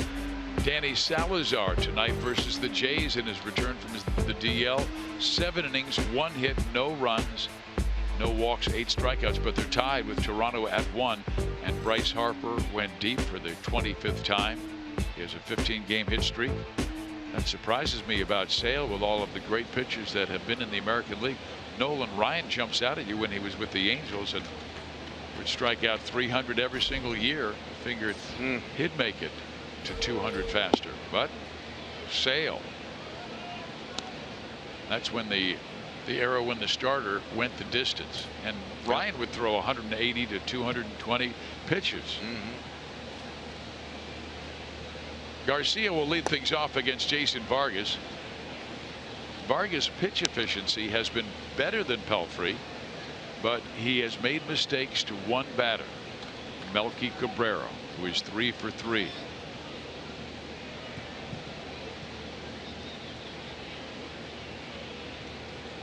That ball lined sharply to left. Garcia on for the first time. Cabrera with a home run in the 3rd and a double drive in Saladino in the 5th. Up and in and right in the middle.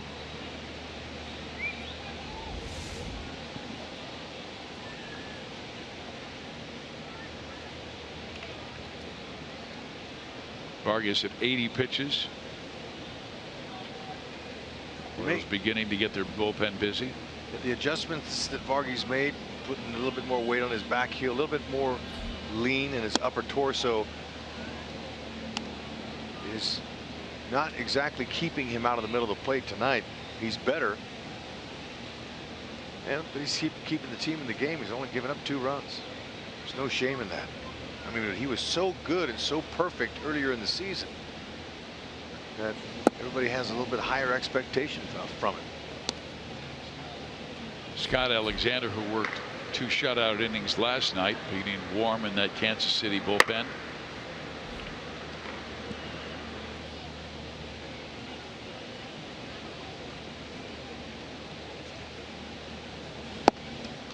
In there, and it's 2-1.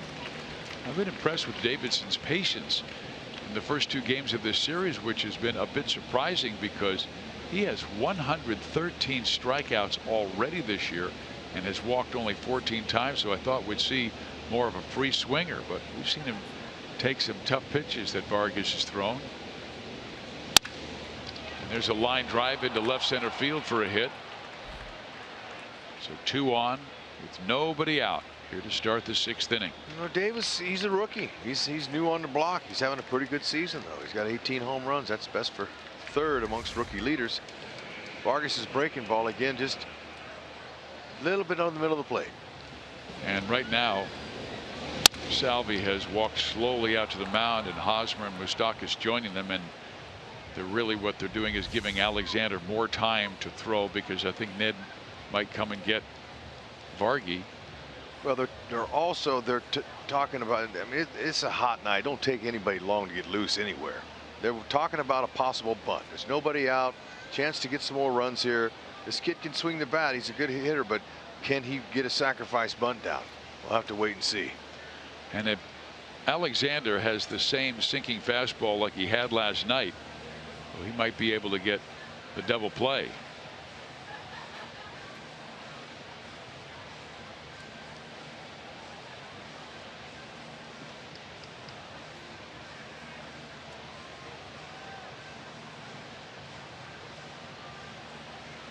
Finally, the umpire comes to break it up. Yost did a great job of allowing Alexander to warm up in that bullpen, and now Jason's evening is over. He goes 5+, but the 2 on base belong to him. We'll be right back.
innings the last 3 games, including this one. And as we take a look at our game break, check out Detroit and Minnesota. Robbie Grossman knocking one to left field.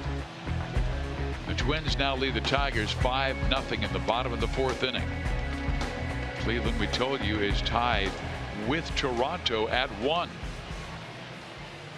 Our Chevy call the bullpen brings on Scott Alexander, who did a very good job last night. 1-3 record, 2.13 ERA, only 28 hits in 38 innings. That was last night. 23 pitches. He's a workhorse. He's been getting the job done and doing it well, but with his one pitch, sinker, hard, low to mid 90s. Now he's been throwing a few of those sliders in there, but yeah, I would imagine 90% sinkers. And here is Moncada. Runs well. He'll be tough to double. Moncada has never been asked to bunt before, ever, or got one down in his professional career, minor league or not. Let's see if he's asked to here. He is. And he bunts it foul, strike 1. It's perfect situation. You're up 2-0. You're facing a Royals team that's on a nice roll right now. You know that they have 28 come from behind wins, and the Royals can erupt at any moment.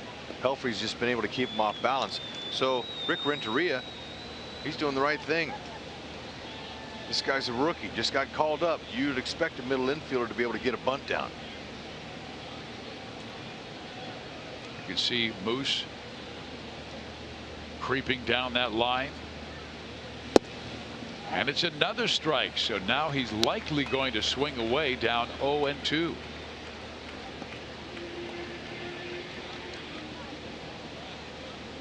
Moose is still going to protect there. He's still going to stay in. I can see him now, and he's looking this way because he doesn't want Garcia to steal the base. So he's kind of got his back to the third base dugout so he can watch everything. Still don't believe that he's not going to bunt. Ooh, didn't miss by much.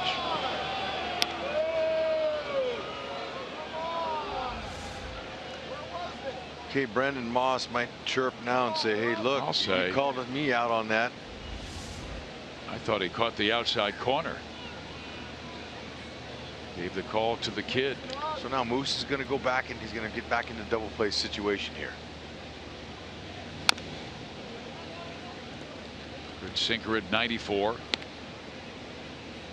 He was called up after hitting .282 in the minor leagues with 12 home runs and 36 RBIs. Vargas hoping for that Scott Alexander specialty. Ground ball right at an infielder.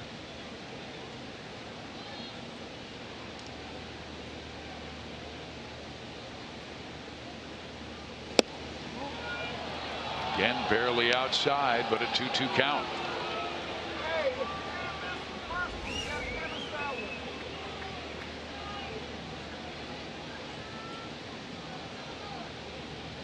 Didn't have that good sinking action on it. What's that one down and in?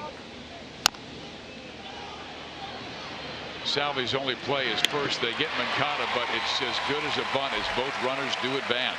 Can you believe it? Man, oh man. He couldn't do that again if he tried. Well, that's what a sinker baller does, though. Alexander's ball dips down low, and they're going to hit the top of it a lot. That's a slider. He spun that one. Salvi's so good at picking up that ball off the ground. I don't know if I've seen any better. Call Alexander off immediately. Royals bring their infield in.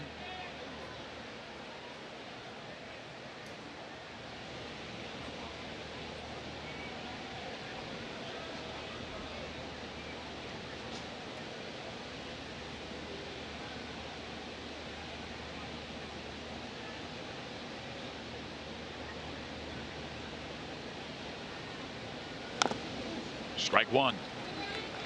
Now you have Yolmer Sanchez, who is 7 for his last 45 in July, but that infield drawn in. And there's some thought to walk him and go for the double play with Kevin Smith, who's on deck.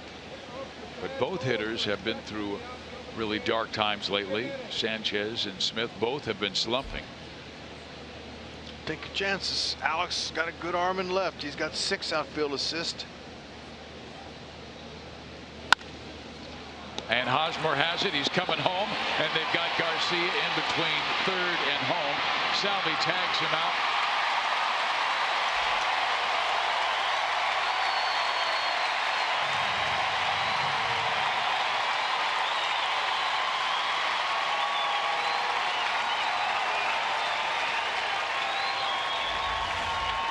Haas possesses a great throwing arm, and he can throw off balance anywhere. Look where that ball was right on the money. Salvi was hoping he could get him at second base, but Whitney was coming all the way in to possibly back up home plate, and he was trying to help out on the back end of that rundown, but there was nobody at second for Salvi to throw to get Sanchez.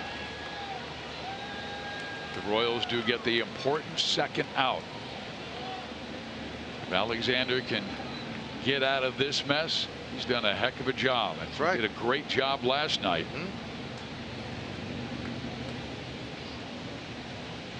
Here is Smith, 0 for 2.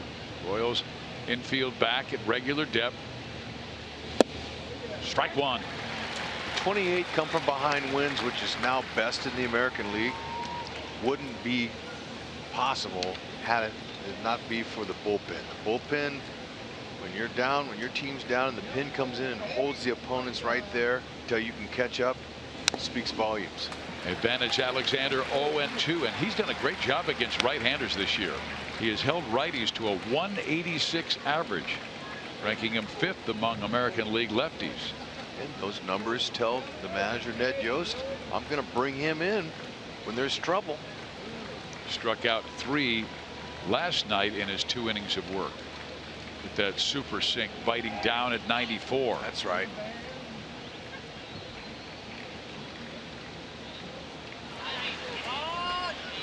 There you go. That's what you were talking about.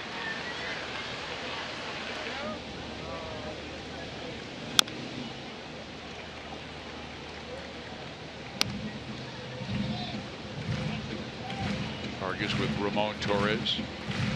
Jason went 5.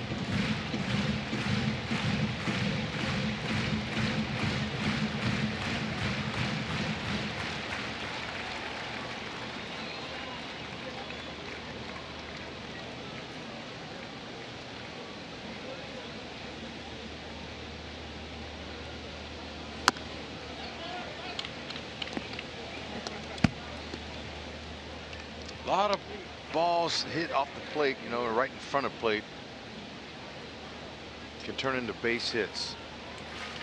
I asked Scott the other day, with everybody looking down because of your great sinker, do you ever think of going 4-seam up above the letters? And he goes, no, I don't want to get beat with a second best pitch. I want to go with my strength, and my strength is that 2-seam fastball. That's right. It's the right attitude too. He's only in there for a little bit of time. It gets Smith to chase.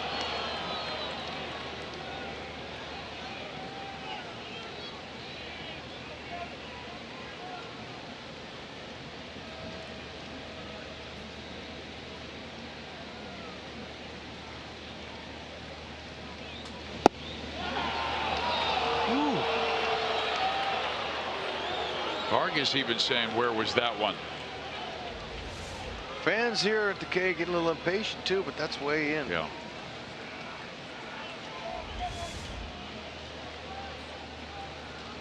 Smith's being selective, being patient. Fouling off the tough ones. Chicago with a run in the 3rd on a Melky Cabrera home run. Run in the 5th on a Melky Cabrera double that scored Saladino from first base with 2 out. 2 on, 2nd and 3rd.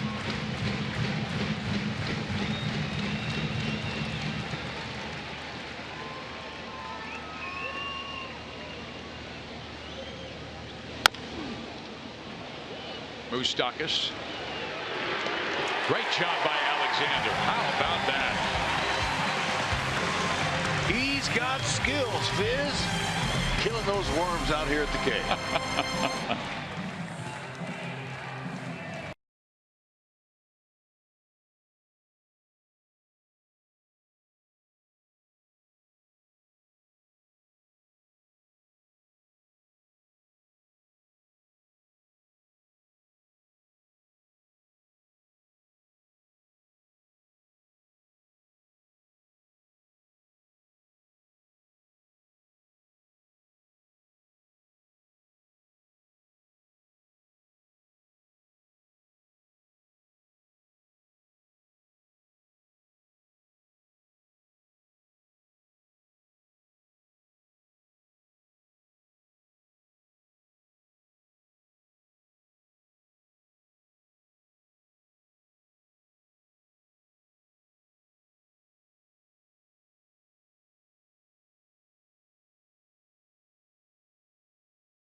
Santa Rosa, California, Scott Alexander. He came on in a troubling situation, 2 on, nobody out, 3 ground ball outs, nobody scores, and now it's the Royals' turn to go here in inning number 6 as Kane comes up, and it's our Sonic Slam inning. Our contestant is Bob Gardner from Sedalia. If the Royals hit a home run out of the park in this inning, Bob gets $200, but if the Royals hit a grand slam out of the park, Bob will win $25 grand from Sonic and the Royals. Now Pelfrey stays in, and I thought maybe they'll bring him in just for have him face one batter, Kane, with Hosmer on deck, but Lorenzo has done some damage against Mike, hitting over 500 in his career. So perhaps not, but he's at 98 pitches.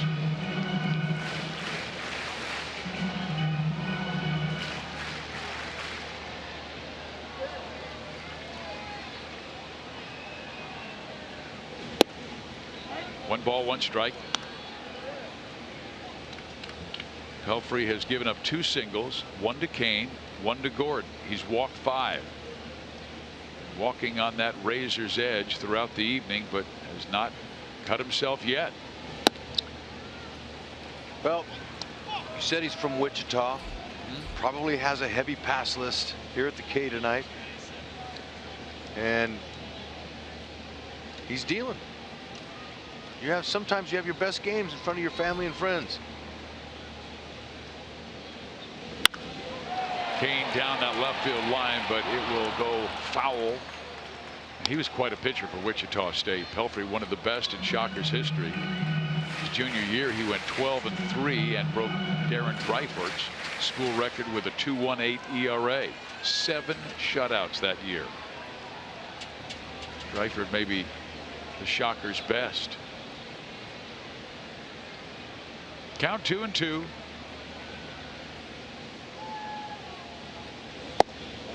Just inside, 3-2.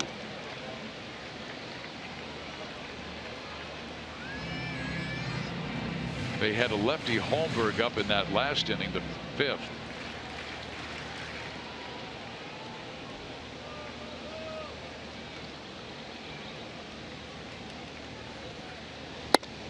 And he walked him. A lead-off walk to Lorenzo Kane. I've got to believe we'll see a pitching change here. Yep. Yeah, here comes Renteria, and I think they want the lefty to face Hosmer. 6 walks for Pelfrey. Not one has scored yet. We'll be right back.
Pitching change. Let's give you a little game break. Take you out to Cleveland. Wow, Andrew Miller gave up a homer? Come on. Well, this is Major League Baseball. Blue Jays tie it up in the 8th. Humble pie awaits all in this business. Now our Chevy call to the bullpen brings on David Holmberg. 6'3" lefty. 3.07 ERA. Lefty's hitting .226 with 1 home run, and you've got a good lefty at the plate, and Eric Hosmer. Hos tonight has walked twice.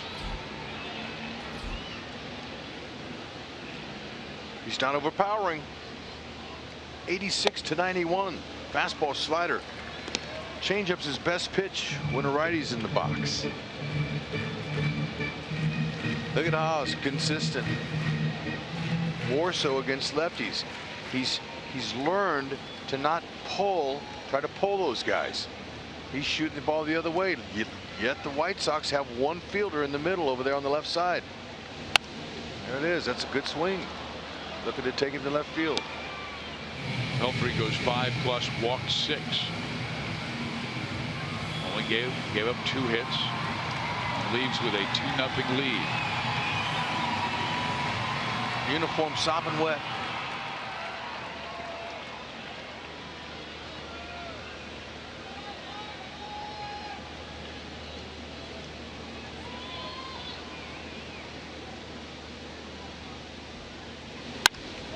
Hosmer to left center field, and Engel reaches up and makes an outstanding catch.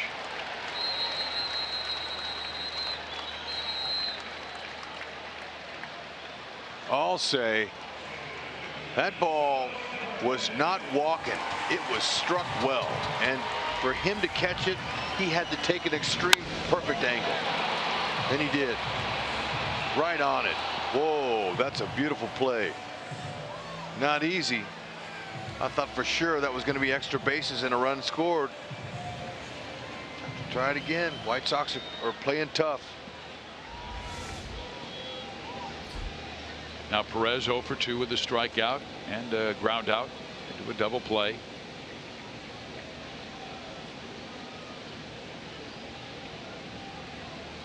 Holmberg trying to keep Kane close. The Royals have stolen 3 bases, all 3 when Pelfrey was out there, but it's Smith who's had the difficult time.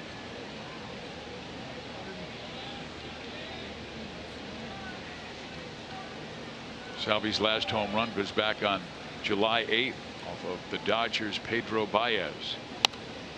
Foul back.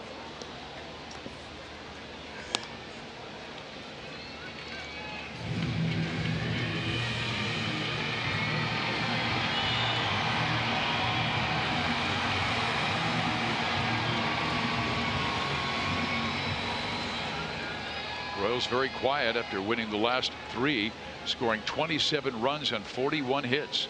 No runs on 2 hits tonight. Salvi, though, with a high drive, deep to left. That's a way back, and this game is tied.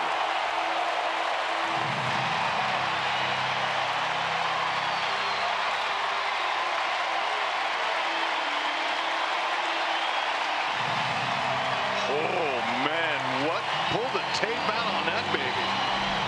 19th of the year. A changeup. Slap the ace patch. That's right. Ace will never be forgotten.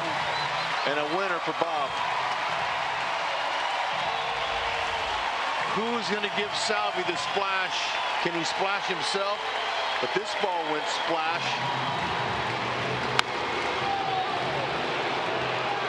That ball was hammered. Oh. Number 19 this year. The Royals have tied it. Holmberg has been hit hard by the first 2 Royals that he's faced. Hosmer was erased on a great catch by Adam Engel, but Engel had no chance for Perez when he blasted one deep into the seats and left beyond the seats. And now Mike Moustakas deep to right. Royals lead 3-2.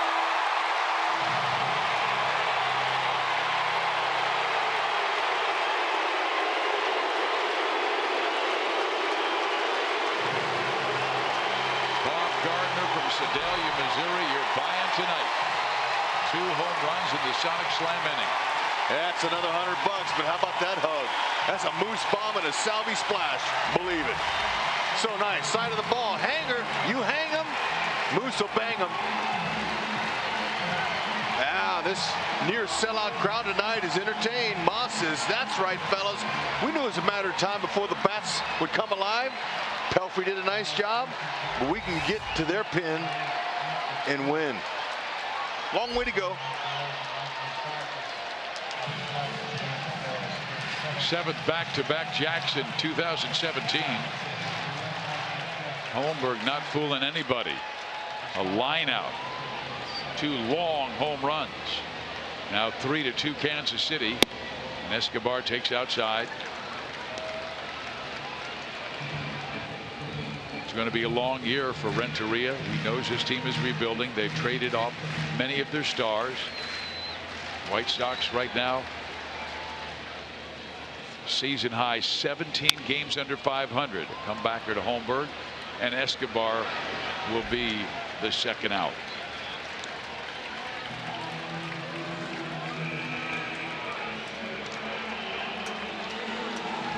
Pelfrey certainly did his job. We showed you the numbers. Over a 6 ERA in his career against the Kansas City Royals.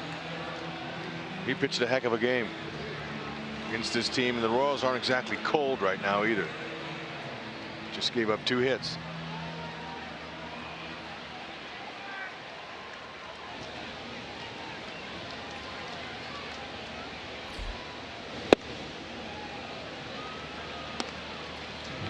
So both starters out. Vargas gave up 2 in his 5 innings of work. Pelfrey 1 in 5+. There's Brandon Moss, who's walked and struck out. He's hit left-handers well, and he bangs one high and deep, way back, and that one's in the drink.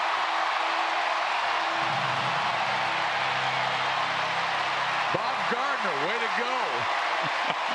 Bob, you're lava hot, man. I'm gonna tell you, this Sonic winner, but look, that ball was swimming. Another drink shot. And I don't know where it's coming from, but everything in baseball is contagious. Perfect form. He knew it. Little small bat flip, wasn't major, and whenever a hitter gets it, he's the first to know. That is only the 2nd time the Royals have struck 3 home runs in the same inning this season. And they've done it with Perez, Moustakas, and Brandon Moss. And a big time in July, down 2-0. Game-tying home run by Perez, go-ahead by Moose, and Moss with some insurance. Now Gordo. Holmberg's got to be reeling.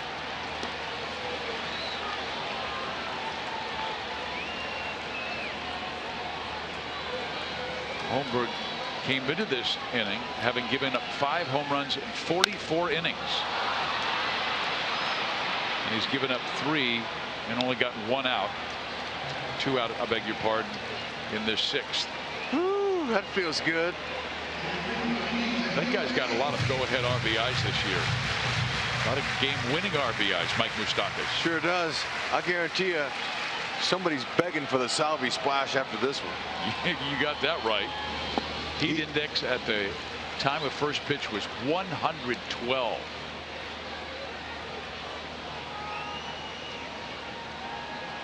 Feels even hotter for that guy.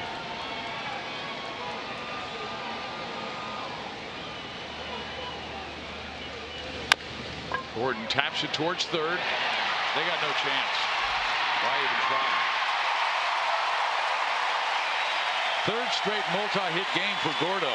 Fantastic. And you know, the crowd here at the K loving Alex Gordon. They cheered as loud for that lousy little single there, and they did it with the home runs. They love him, and that's the exact idea that you want to see Alex do. Look at him. He's opened up his front foot, barely even picked up his foot. Love that. Just trying to place it. Sanchez really showing some excellent range, and it was an excellent practice try. Yeah, but I just go, why are you throwing it when you've got no chance to get the runner, and the only thing that could happen is the ball skip by the first baseman, and then Gordon's at second. Sanchez knows he's in the show-me state, Fizz. Oh. He wanted to show his skills. Only you would say that. Minaya up in the bullpen, and here comes Renteria. Just wasn't Holmberg's night at all. Oh, but this crowd, they are all in a lather now. He faced 6 batters, 4 of them got hits, 3 of them were home runs.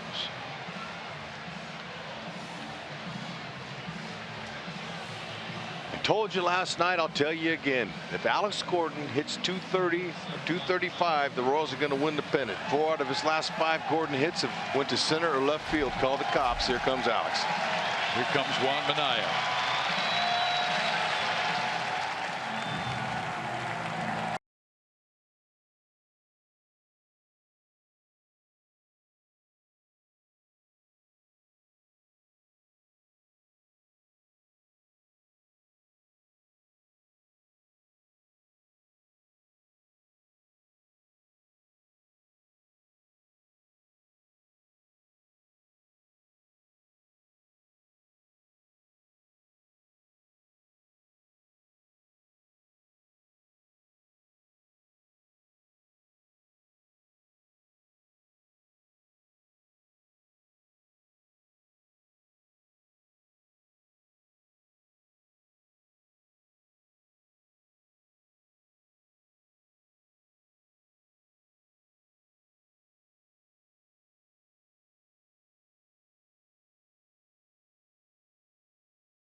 To you. Salvi got it all started. He said, all right, folks, you've been sitting on your hands the whole game.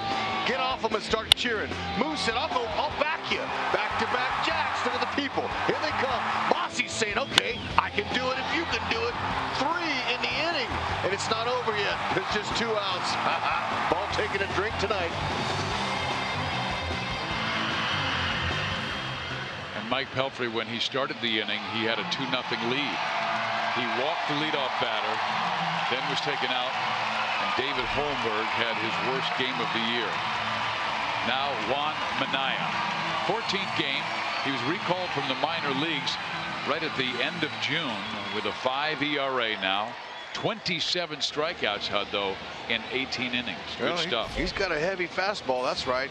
He's going to go mid to upper 90s curve slider. Starts off Merrifield with that slider for ball 1.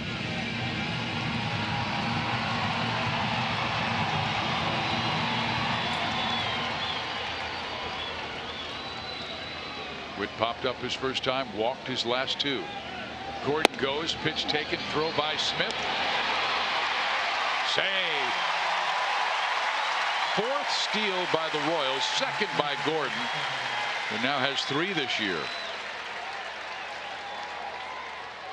The Royals are having a good time competing. When you win, look at that jump. Wow. Hey, man, how about that? He got a step and a half before Minaya even came home with a pitch. That's a fine dance move by Haas. That's Gordo's 5th career 2 stolen base game.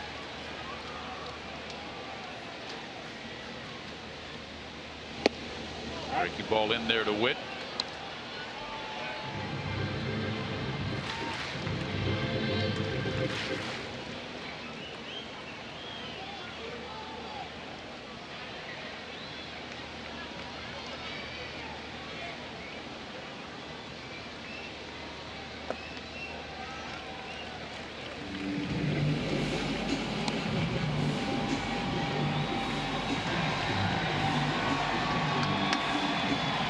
Whitley's being selective. He's being patient. He's looking for that one. He just wants to knock in Alex and keep the magic alive here. Fans are in cheer mode. Whitley's hungry. He wants a steak.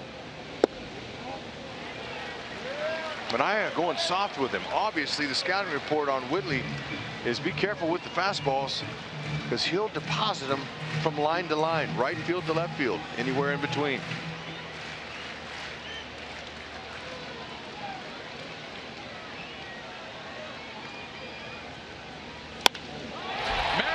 Drops one into left center field. Gordon will score, and the Royals go in front 5-2.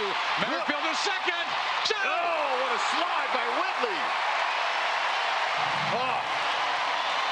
The fellas in the dugout cannot contain this excitement out here. What's going on? Look at them. They're fired up when they should be.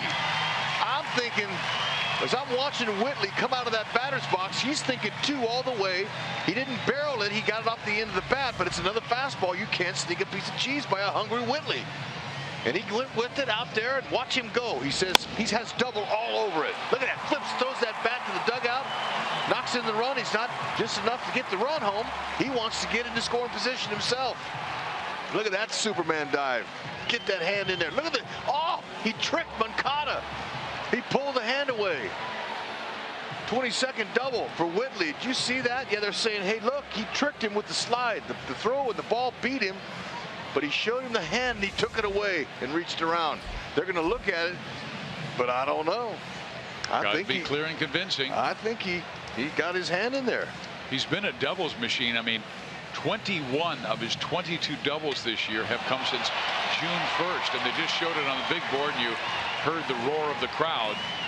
How many times have you heard me say he's a baseball player, Fizz? That's what he does. He just plays. He's a winning player. He knows exactly what to do. Look at that. The crowd is in a frenzy right now as they see the replay on the board. Moncada didn't get anywhere close. Does his hand come off, though? I don't know. He looks to me like it could be on, but we'll see. I mean, you know, even if they call him out, one heck of an inning. A 5 spot in the 6th. I mean, look at the second base umpire. He was right on it. Manny Gonzalez, his nose was 5 feet from the call. They're calling him out. That's clear and convincing. That's all right. Hey, look, they got the run. Does score. And they'll take the 5 spot. So take the double away from Witt. He gets a single, and RBI is 39. Witt's not going to lose any fans, I'll guarantee you that. And there is joy in Mudville. The mighty KC went deep.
Now lead 5-2. Salvador Perez hit the home run that tied it, and then Moustakas broke the tie with a long ball to right, and Brandon Moss, the DH, homered into the hydration station, and the Royals scored another. They now lead at 5-2. And Royals fans, if you can't catch a game on TV, you can stream the game on your mobile device. Download the Fox Sports Go app, log in, and stream the Royals. That's what Esky says. Peter Moylan will be the new pitcher for Kansas City. Pitching for the 46th time this year. Don't even look at the ERA, because what he has done lately has been outstanding. An ERA under 2. That's right. You know what? There's a lot of pitchers that like to have that ERA right now. Believe that. Now, sinker slider, he does the job. He's a specialty guy. Ned uses him sometimes for just one hitter, maybe 2. Looks like this is going to start a clean inning, and hopefully he can get through it. Do you know he's posted a 0.98 ERA since May 24th? We're talking 2 months. ERA under 1 for the lad from down under. Sinker slider gets the job done. 2-pitch mix. Last 24.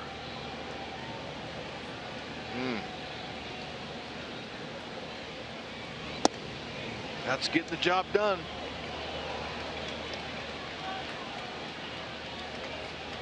Salvi comes out for a visit, saying, okay, we don't need any leadoff walks.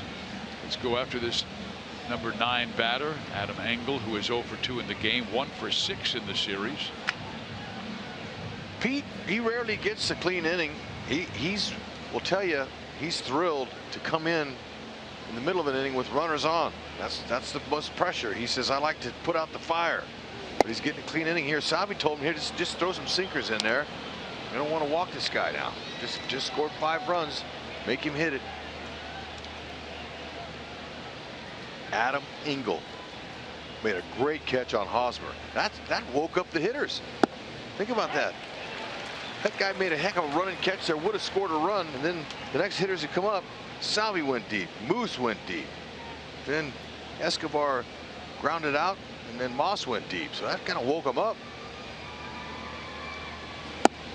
I also really have liked the Royals' aggressiveness in tonight's game, knowing that Kevin Smith, limited defensive catcher, they've been running at will. Yeah, and you know what, Fizz? It's another opportunity to get another come from behind victory. They don't give up. They stay on them. They knew it was a matter of time. Hit to the right side. 1 out. Look at Pete Moylan coming back after a 3-0 count. Fans, show your support for your boys in blue and Royals charities as you drive around town with a personalized Royals license plate. Reserve your customized Royals plate with a $35 donation to Royals charities. This offer is only for Missouri residents. To register, visit royals.com/license plates.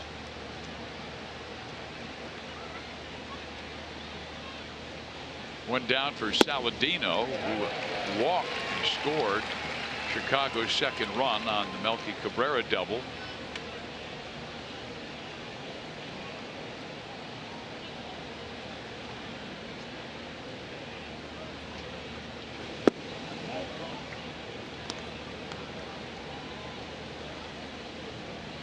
Royals went through an 8-game stretch where they scored only 19 runs. They have now scored 32 the last 3+ games. Foul off. And I love what Brandon Moss told Joe Goldberg yesterday about this team. They're like a high school team. The enthusiasm, the passion, the camaraderie. He said he's never played with a team like that before. And don't you know, there's a lot of other players out there that would love being in this environment. A lot of guys just punching the clock right now that are way out of the race. To shortstop. Ooh. Escobar and a tough hop. Wow. Just does get Saladino, who is roaring down that line.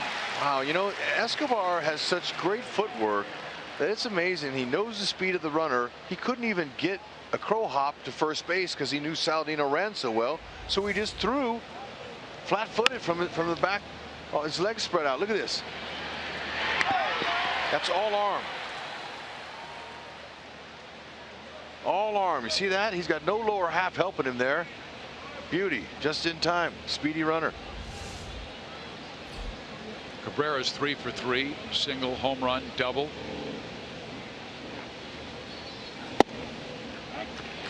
Strike one.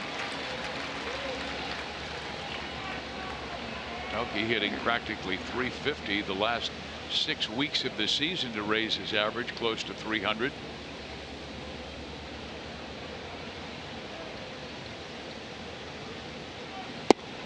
He is just a triple shy of the cycle. And the last time that was done in White Sox history was more than 17 years ago by Jose Valentin.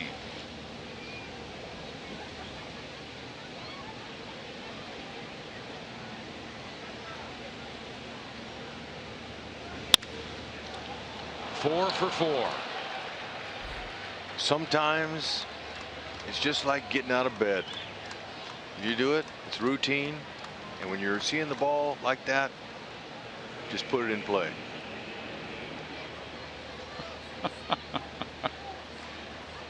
You know, that's his thing. I'm sorry.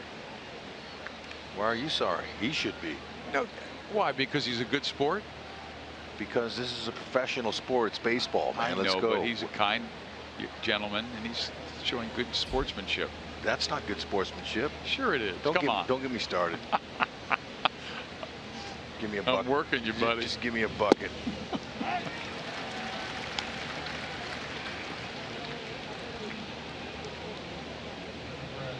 How does that song go?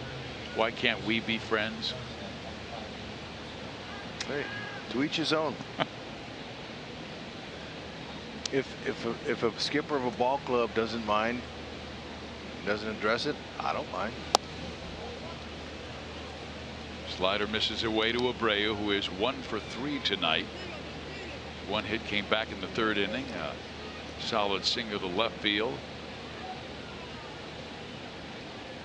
It's okay to have fun and compete, show life, show energy, throw a bat flip and stuff, but when you start hugging your opponents out there with the paid customer in the stands, that's what bothers me.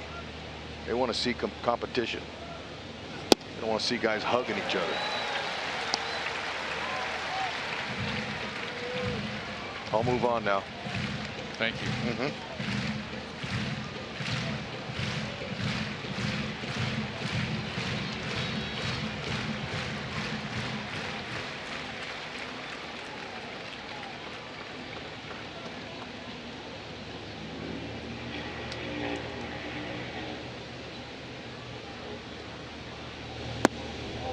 Tried to tease him away, have him reach that slider, did not. Count goes 2 balls and 2 strikes.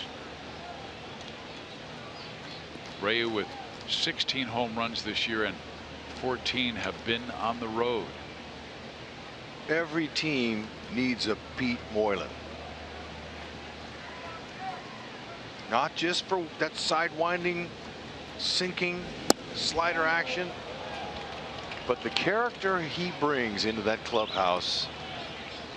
That Dayton Moore, the general manager here, acquires talent like that, that has personality, that has life in him. Gives life. It brings life. In a sport that's played every day, 112-degree index, you're looking for any source of energy you can find.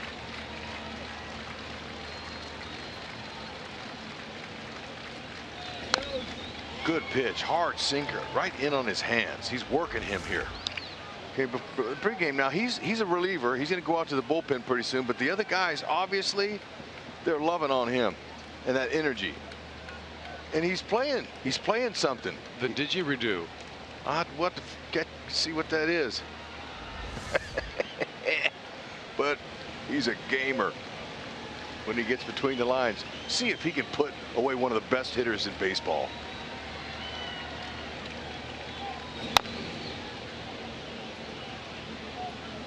That's back-to-back sinking fastballs after he tried to have Abreu stretch his strike zone with sliders away. Moylan got the first 2 outs, and then Cabrera single to left field.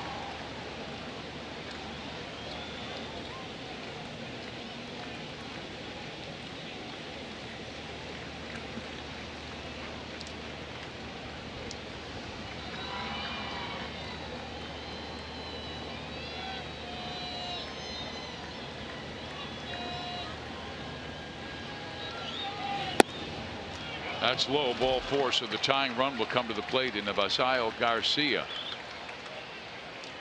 Time for the head mechanic to talk to one of his pupils here. Let's see if he can get him back in that strike zone. No, that was a good sequence of pitches he threw at Abreu.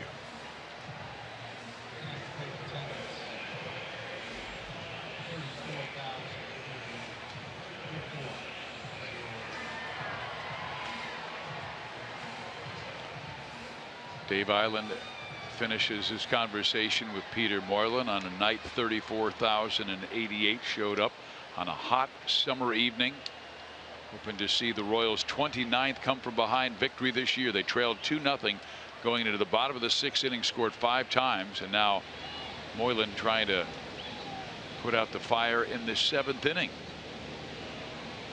Garcia's been tough, 2 for 4 against Moylan in his career.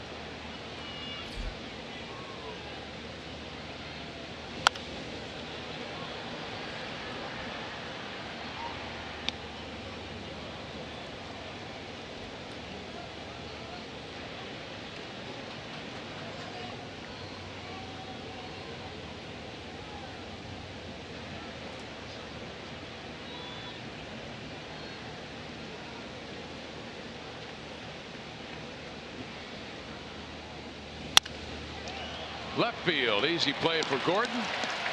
Moylan gets out of trouble. We head to the bottom of the 7th inning. The Royals 5, Chicago 2. Beautiful view of hot downtown KC.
And fan sign your little ones up to join Royals Blue Crew for just $30. You get, if you're a little Royals fan, a youth jersey, flat bill cap, 2 ticket vouchers, free stadium tour, and much more.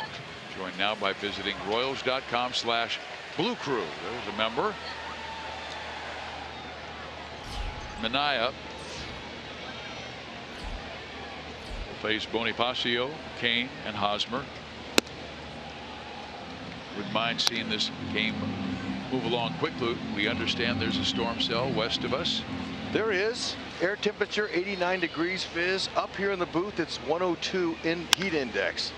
Now on the field I'm going to say it's hotter down there than it is up here. Got a little fan, but that's it. We got no windows. There's no air conditioning up here. It's nice to be right with the people. No, I wasn't talking about us and our comfort level. I was talking about getting this game finished. The Royals with the victory would be their 49th. Yeah, I know it's coming. We want to get it in. Get her done. We'd like to see it move at a little quicker pace. But that shower sure would cool it down, wouldn't it, for tomorrow's day game? Oh! Bonifacio. High drive deep left. Cabrera back. See you later. First home run in almost a month for Jorge Bonifacio, and the Royals with their 4th home run tonight in the last 2 innings.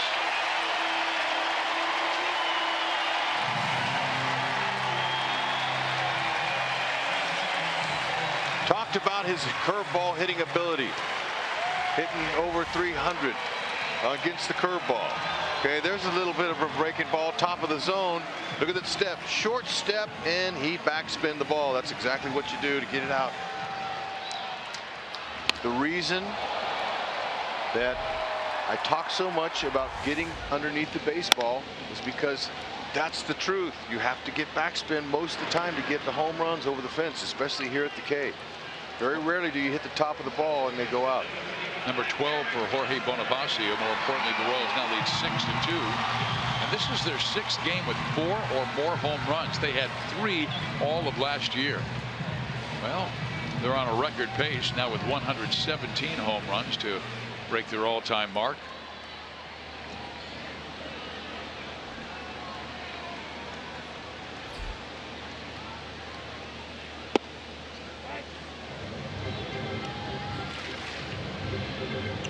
You know, the Royals, the front office, you know, the people who work so hard to acquire players and get the right folks, you know, they do a good job of letting the fans know what to look for in the new season coming.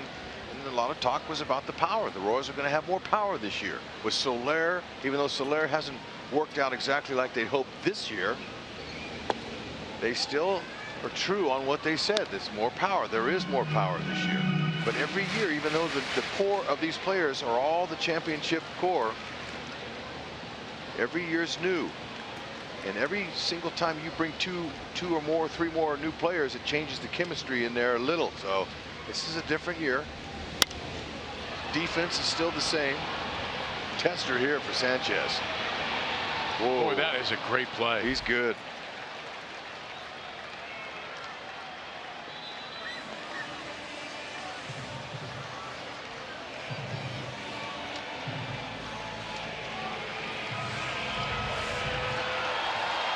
Had to go a long way for this.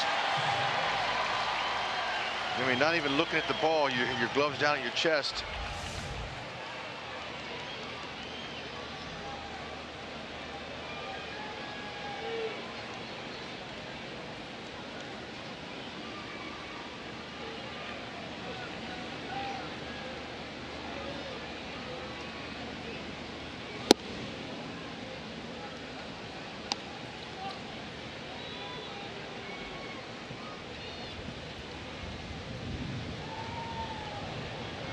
Just heard a little thunderclap.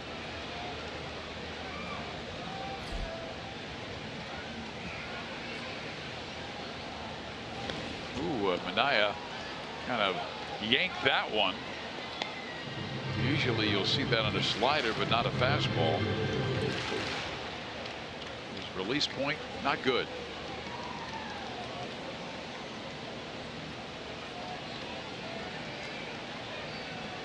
Salvi got the offense started in that 6th inning, blasting a 2-run home run that tied the game at 2. Very next batter, Mike Moustakas, went deep to right, broke the 2-2 tie.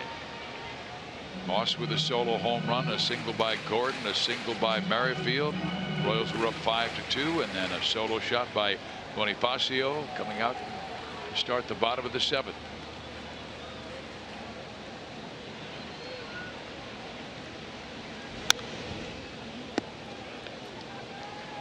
Well, he's got a pretty good fastball. It averages 94 miles an hour.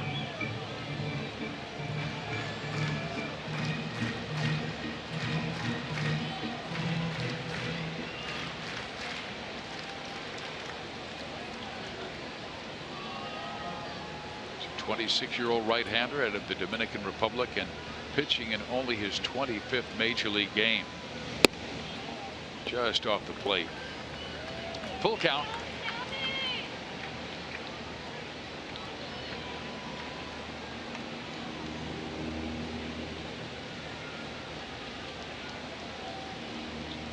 Full count. Salvi expecting a heater. Slider. Instead, he gets the slider, and it's a called strike 3. So to the 8th we go. One more for the Royals. It's Bonifacio going deep. 6-2 Royals.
The field watching batting practice and delivering the game ball.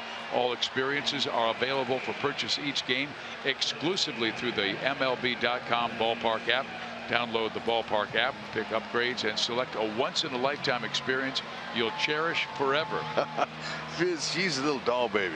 Well, you can see our camera positions have been emptied, and that's because for safety reasons we pulled our cameramen on the field who aren't covered because this thunderstorm coming the way. We've seen flashes of lightning, so we want to take care of our guys. There is a cell in the vicinity. There's Joaquin Soria pitching in his 43rd game. Jack doing one heck of a job. He's been getting it done. It's not easy, but he keeps his pitches right there. He's got that good low heater. He likes to get ahead with guys. Slider, curve, change, split finger. He's got 5.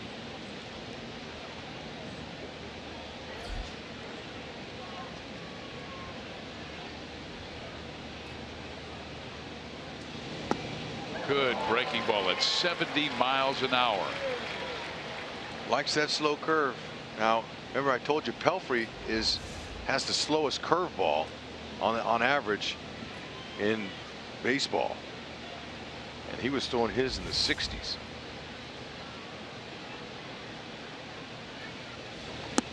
That's in the dirt.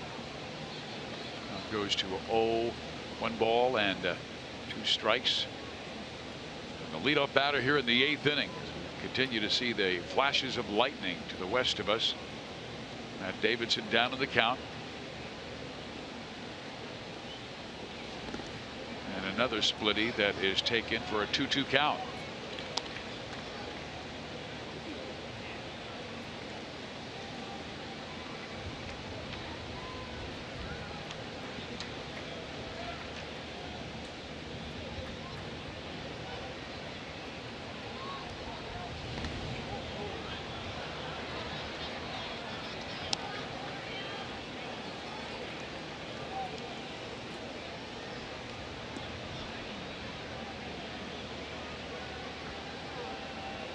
Royals had one time trailed 2-0. They rallied for 5 runs in the 6th, paced by 3 home runs by Perez, Moustakas, and Moss. Now a chopper up the middle with backhands, quick toss, heck of a play. Before the game, Hud, you were talking about his 2.9 assists per game. That's right.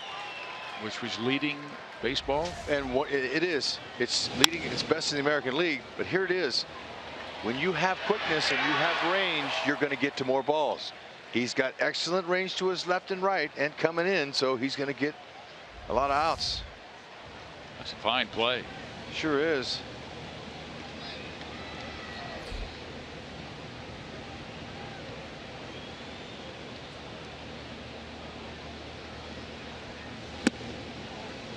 Ball 1 to Moncada. He's a switch hitter. First 3 times up, fly out, and ground out. He drove in 4 runs last night, but the Royals would win 7-6 in 10 innings. Strike in there. 1-1.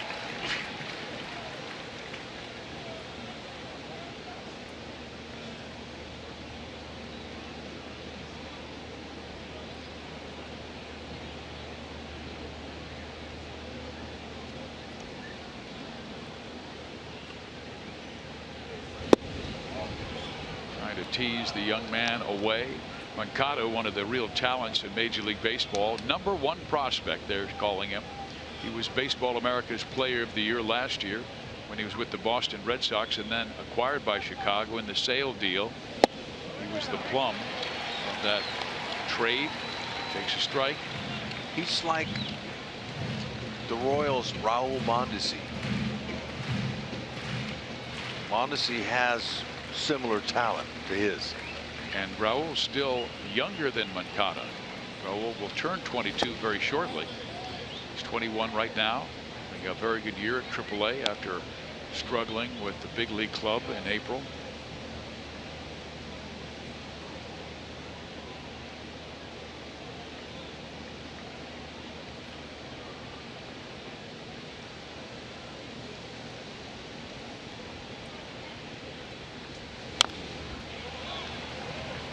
Tried again at 3 balls and 2 strikes. Tomorrow we've got an afternoon game, 1:15. Travis Wood will throw for Kansas City, and Derek Holland, left-hander, for Chicago. Pregame show with Joel and Monty at 12:30 on Fox Sports Kansas City. Another lefty with the over 5 ERA.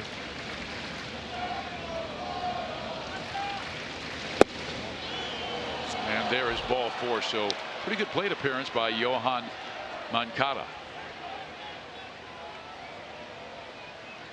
Well, maybe Joaquin can keep it down, and the Royals have a fine infield defense. Perhaps they can get a double play, and every time the Royals turn a double play, the next day McDouble sandwiches are $1 at McDonald's all this Royals season long.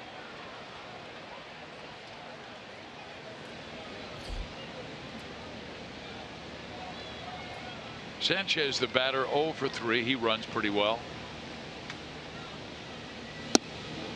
Strike 1. It's a nice little firm 2-hopper to Whitley at second base, though. We can get out of the inning, move this thing along. There's rain coming.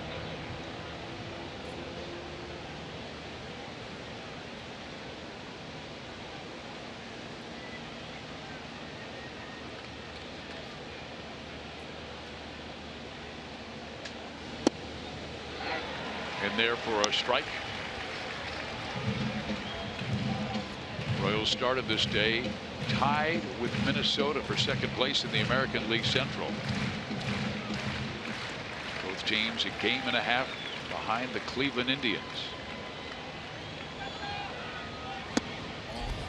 That pitch down low, 1 ball and 2 strikes.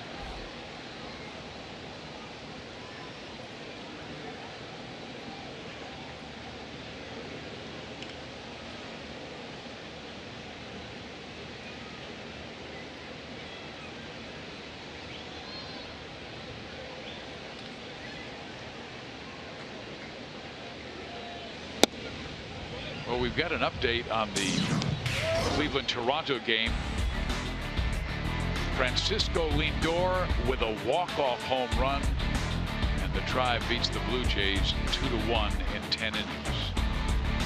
The Royals must win to stay within 1.5 of the first place Indians. A chopper to Merrifield, tags him, throws to first. That's a double play. Did I say 2 hops or 3? I think you were accurate. Thank you. Way to go, Jack. Way to roll him up, bud. Whitley, tremendous skills. Show him.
most of your summer at the Ram Summer Clearance event going on now. And by Academy Sports and Outdoors, for all for less. Royals lead at 6-2, trying for their 29th comeback. And one time they trailed 2-0 going to the bottom of the 6th, but the Royals with 3 home runs. And now we will see the very first Goldberg in the history of Major League Baseball. Brad Goldberg, no relation to our Joel. He has a rather high ERA, and I will say this, perhaps Joel could have played in the big leagues, because today in a wiffle ball game he took Jeff Montgomery deep. I saw it, left-handed, great stroke, got to work on his trot. But and his bat flip. Look, Joel has every right to be proud, and so does Brad and his family. 6'4", 230. He's got a good hard fastball. He went to the Ohio State. Two-seam, got a little sinker. I wonder. Wait a second. We got to bring Joel in All here. right. Joel, take it away. Tell us about Brad. First off, Jeff Montgomery was trying to hit my bat. Bat meets ball, home run. That's called a good partner. Second of all, Brad Goldberg, no relation. I'm as related to him as I am Goldberg the wrestler. There is none. And if he has any of my skills, that 36 ERA will be jumping, but he doesn't, so he might be okay. You mean pilot to Bombardier? Like you did. You took Monty deep. Oh! There is another shot deep to right. Moustakas with 2 home runs tonight, and now 28 this year.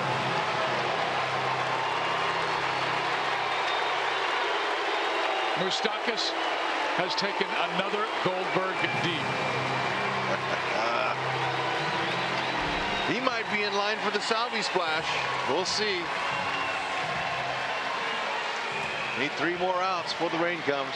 5 home runs by the Royals tonight. Yeah, beautiful. Look at him. He's looking heat all the way. 4-seamer inside part of the plate. Moose has found his stroke. It's back.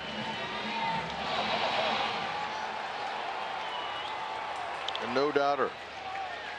27 and 28 homers for Moose. And that was the 6th. This is the 6th career multi-home run game for Mike Moustakas in his excellent career.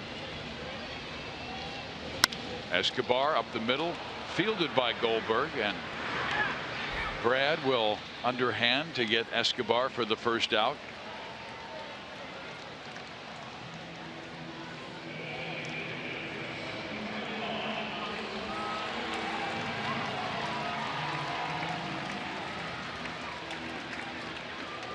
Brad made his home debut on Wednesday versus the Dodgers after being recalled from AAA Charlotte prior to the game.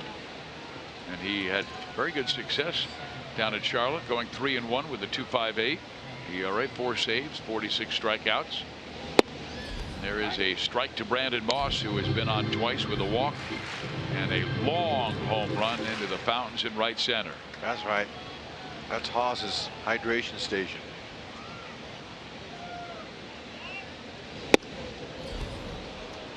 And 2. So 7 hits for Brandon his last 4 games. 4 of them have been extra base hits, 2 doubles, 2 home runs.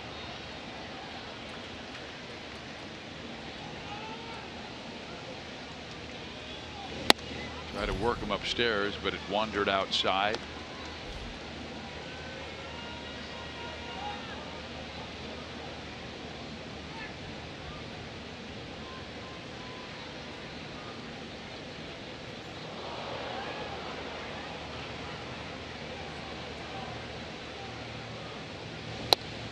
Way outside. So a 2-2 count to Moss.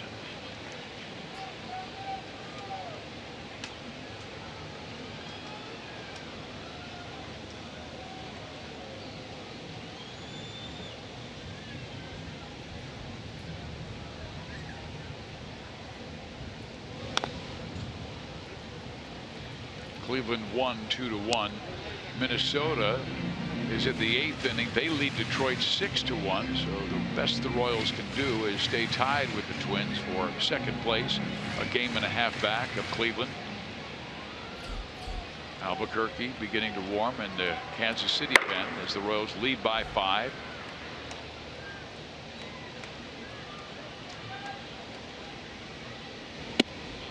Three and 2.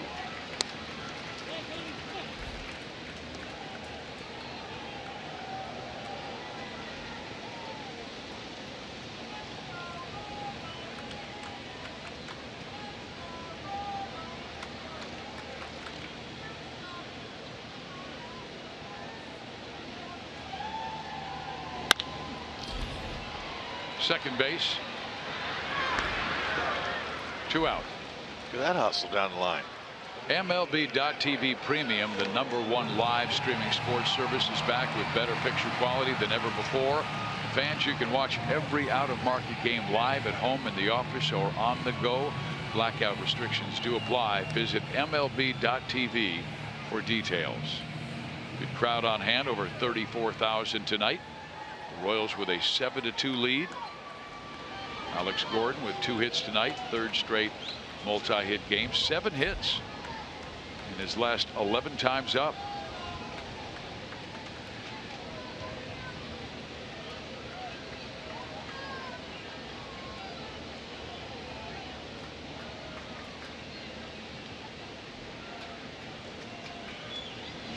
You know, just like to see Alex continue to keep his focus on the left side of the infield. Keep it up. Just keep it up. He doesn't have to carry the team with homers. He doesn't have to pull the ball. Just get that average up and stay on that side. He mixed in a bunt or 2 here. Well, he attempted one tonight. And both of his hits tonight have been either to the left side or up the middle. And that's the key. He knows it. But sometimes it's just hard to get it right. Now Saladino, the shortstop, is on the 3rd base side of second. So they're moving a little bit more towards the left side. There it is. Good swing. Keep it up. Keep attempting to do that. And what's going to happen is Alex is going to get on base for the top of that lineup to drive him in. And he ripped off 2 bags tonight. He might need some IV fluids tonight for tomorrow. Think about it. Day game. Take care of these guys. They are well taken care of.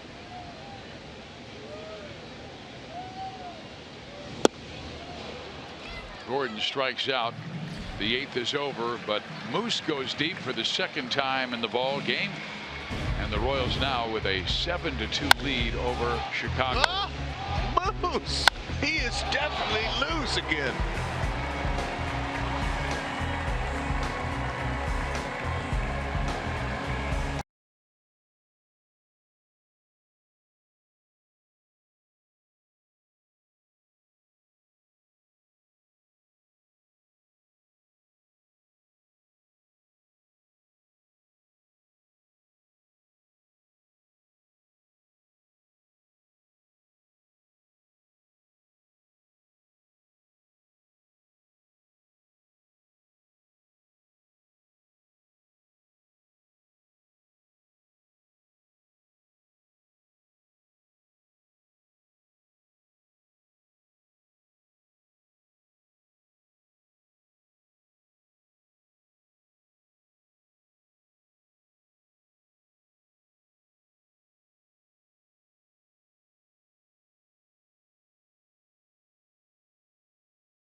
For their 4th straight victory coming up after the game on Boulevard Royals Live. The pen does it again, beginning with Scott Alexander, and the Royals powering their way back into this one.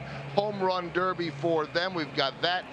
Ned Yost, Jeff Montgomery analysis, and guys, we'll just warn everybody that with the weather in the area, we may not be able to do an interview down on the field in the Salvi Splash just for the sake of safety. Although I will say this, I mean, Moose doesn't need to face another Goldberg tonight. He's already taken Brad Goldberg deep. He doesn't need to hear my questions. Either way, we've got a lot to talk about coming up after the game. And Joel, you're right about this bullpen, and they have really been overworked. I mean, they've worked, what is it, 27 innings, 26 innings the last 6 games. This will be the 27th. But there's nobody out there complaining, I can tell you that, because they're on a roll. When you're on a roll, that energizes you. Well, that's because of the overload that they've had recently. That's why they called up Jake Junis from the minor leagues, with Travis Wood going tomorrow, and Travis likely going 5, hopefully 6 innings. We shall see.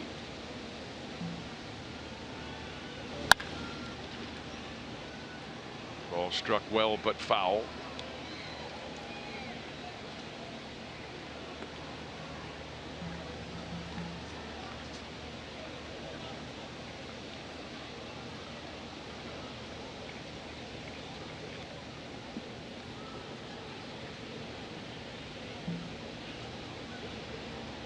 Alan Hansen with his first at bat of the ball game, pinch hitting for Kevin Smith. Hansen came on in that 10th inning last night as the extra infielder, and they took out Engel. The Royals loading the bases, no out. Whit Merrifield was able to get the fly ball deep enough to get Escobar home. This young man here, he's 1 for 5 with a pinch hit home run. Young player.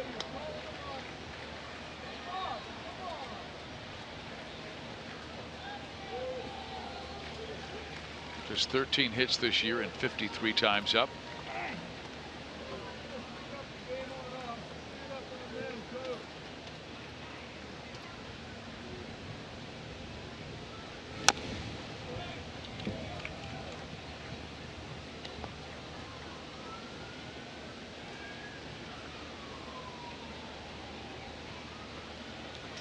Royals with another fine comeback.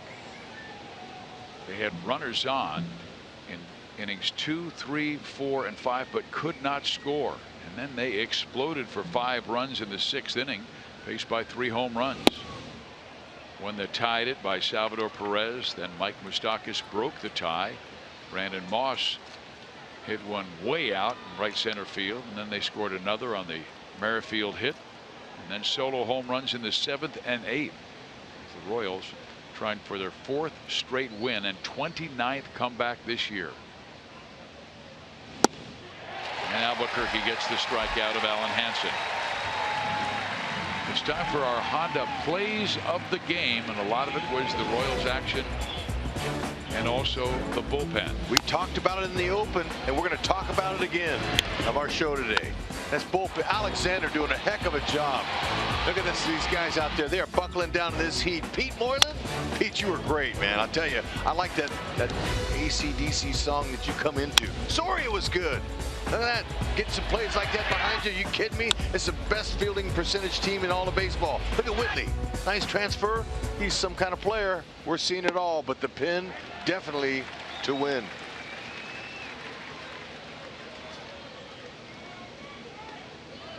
Omar Narvaez pinch hitting for Adam Engel. Saladino on deck.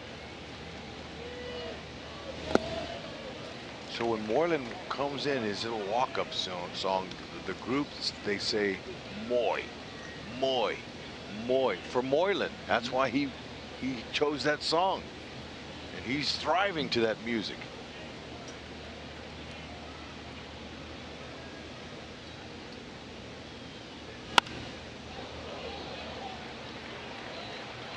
Thank you, Kansas City organization, for extending the nets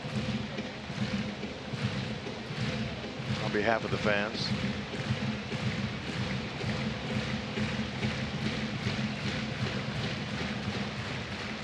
You can sit in that front row right here. You can sit in that front row and relax. Get on your phones, bring your kids. Don't have to worry.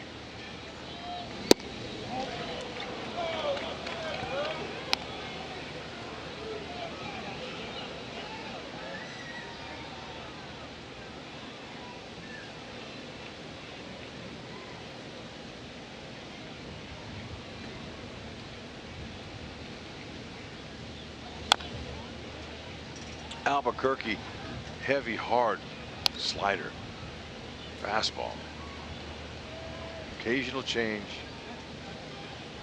Yeah, the way he takes that ball out of his glove, rather unusual. The way he tucks his hand back and kind of curls it. And you wonder if that has affected his command through the years, because he's always had good stuff.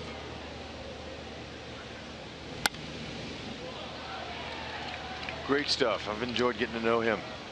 And Neftali Feliz, a couple of nice ads. At first, Royals fans were thinking, wow, these guys might be washed up. Dayton Moore does not play the washed up game. He wants to win, and he's going to bring in talent. In the bullpen, needed a little bit of help, some patchwork. Dave Island coming into the season, we told you about how they expected more power. Well, the bullpen was a question mark. Dave said, I'm a little bit concerned about our pen right now at this point. And that was Feliz and Albuquerque have both played on teams that went to the postseason. That's right, and they have experience, but more than that, they have stuff. They can blow guys away. Let's see if he can get him here. Right center field, Bonifacio will pull it down, and 2 outs here in the ninth. They're going to be huge down the stretch. Strong stuff. Gotta have it. Albuquerque made the postseason as a member of the Detroit Tigers. Neftali Feliz is a member of the Texas Rangers. Now Saladino, who's been on once with a walk and scored on the double by Melky Cabrera, who's waiting on deck. Melky 4 for 4. Strike 1.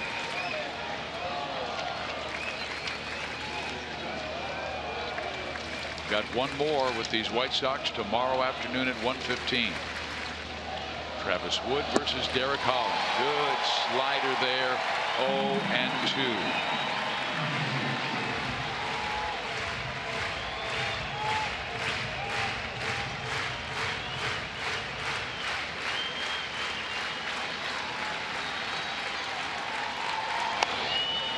Pop foul.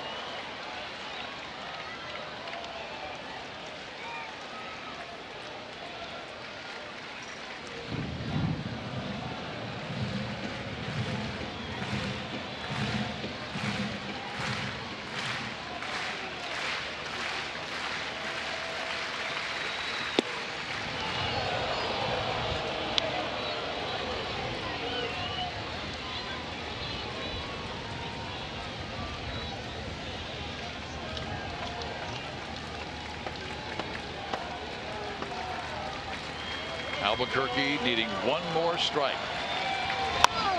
Little comebacker. That'll do it. And as the great White Sox broadcaster Ken Hawk Harrelson would say, this game is over. Believe it. How about this day? They knew it. 29th come from behind victory. Salvador Perez with the game-tying home run. We saw Mike Moustakas, who belted 2, including the game-winning home run, and he has yet another go-ahead RBI in the American League Central, just like it looked when the game began. Cleveland and Minnesota both won, and the Royals at 49 and 47. Minnesota must not be over yet, but they had a big lead on Detroit. Brandon Moss goes deep. The Royals hit 5 home runs in this game, 3 in the 6th, 1 in the 7th, 1 in the 8th. Keep the energy alive, because it is hopping here. The K, well attended. Woo, let's go for the sweep tomorrow. We'll be right back.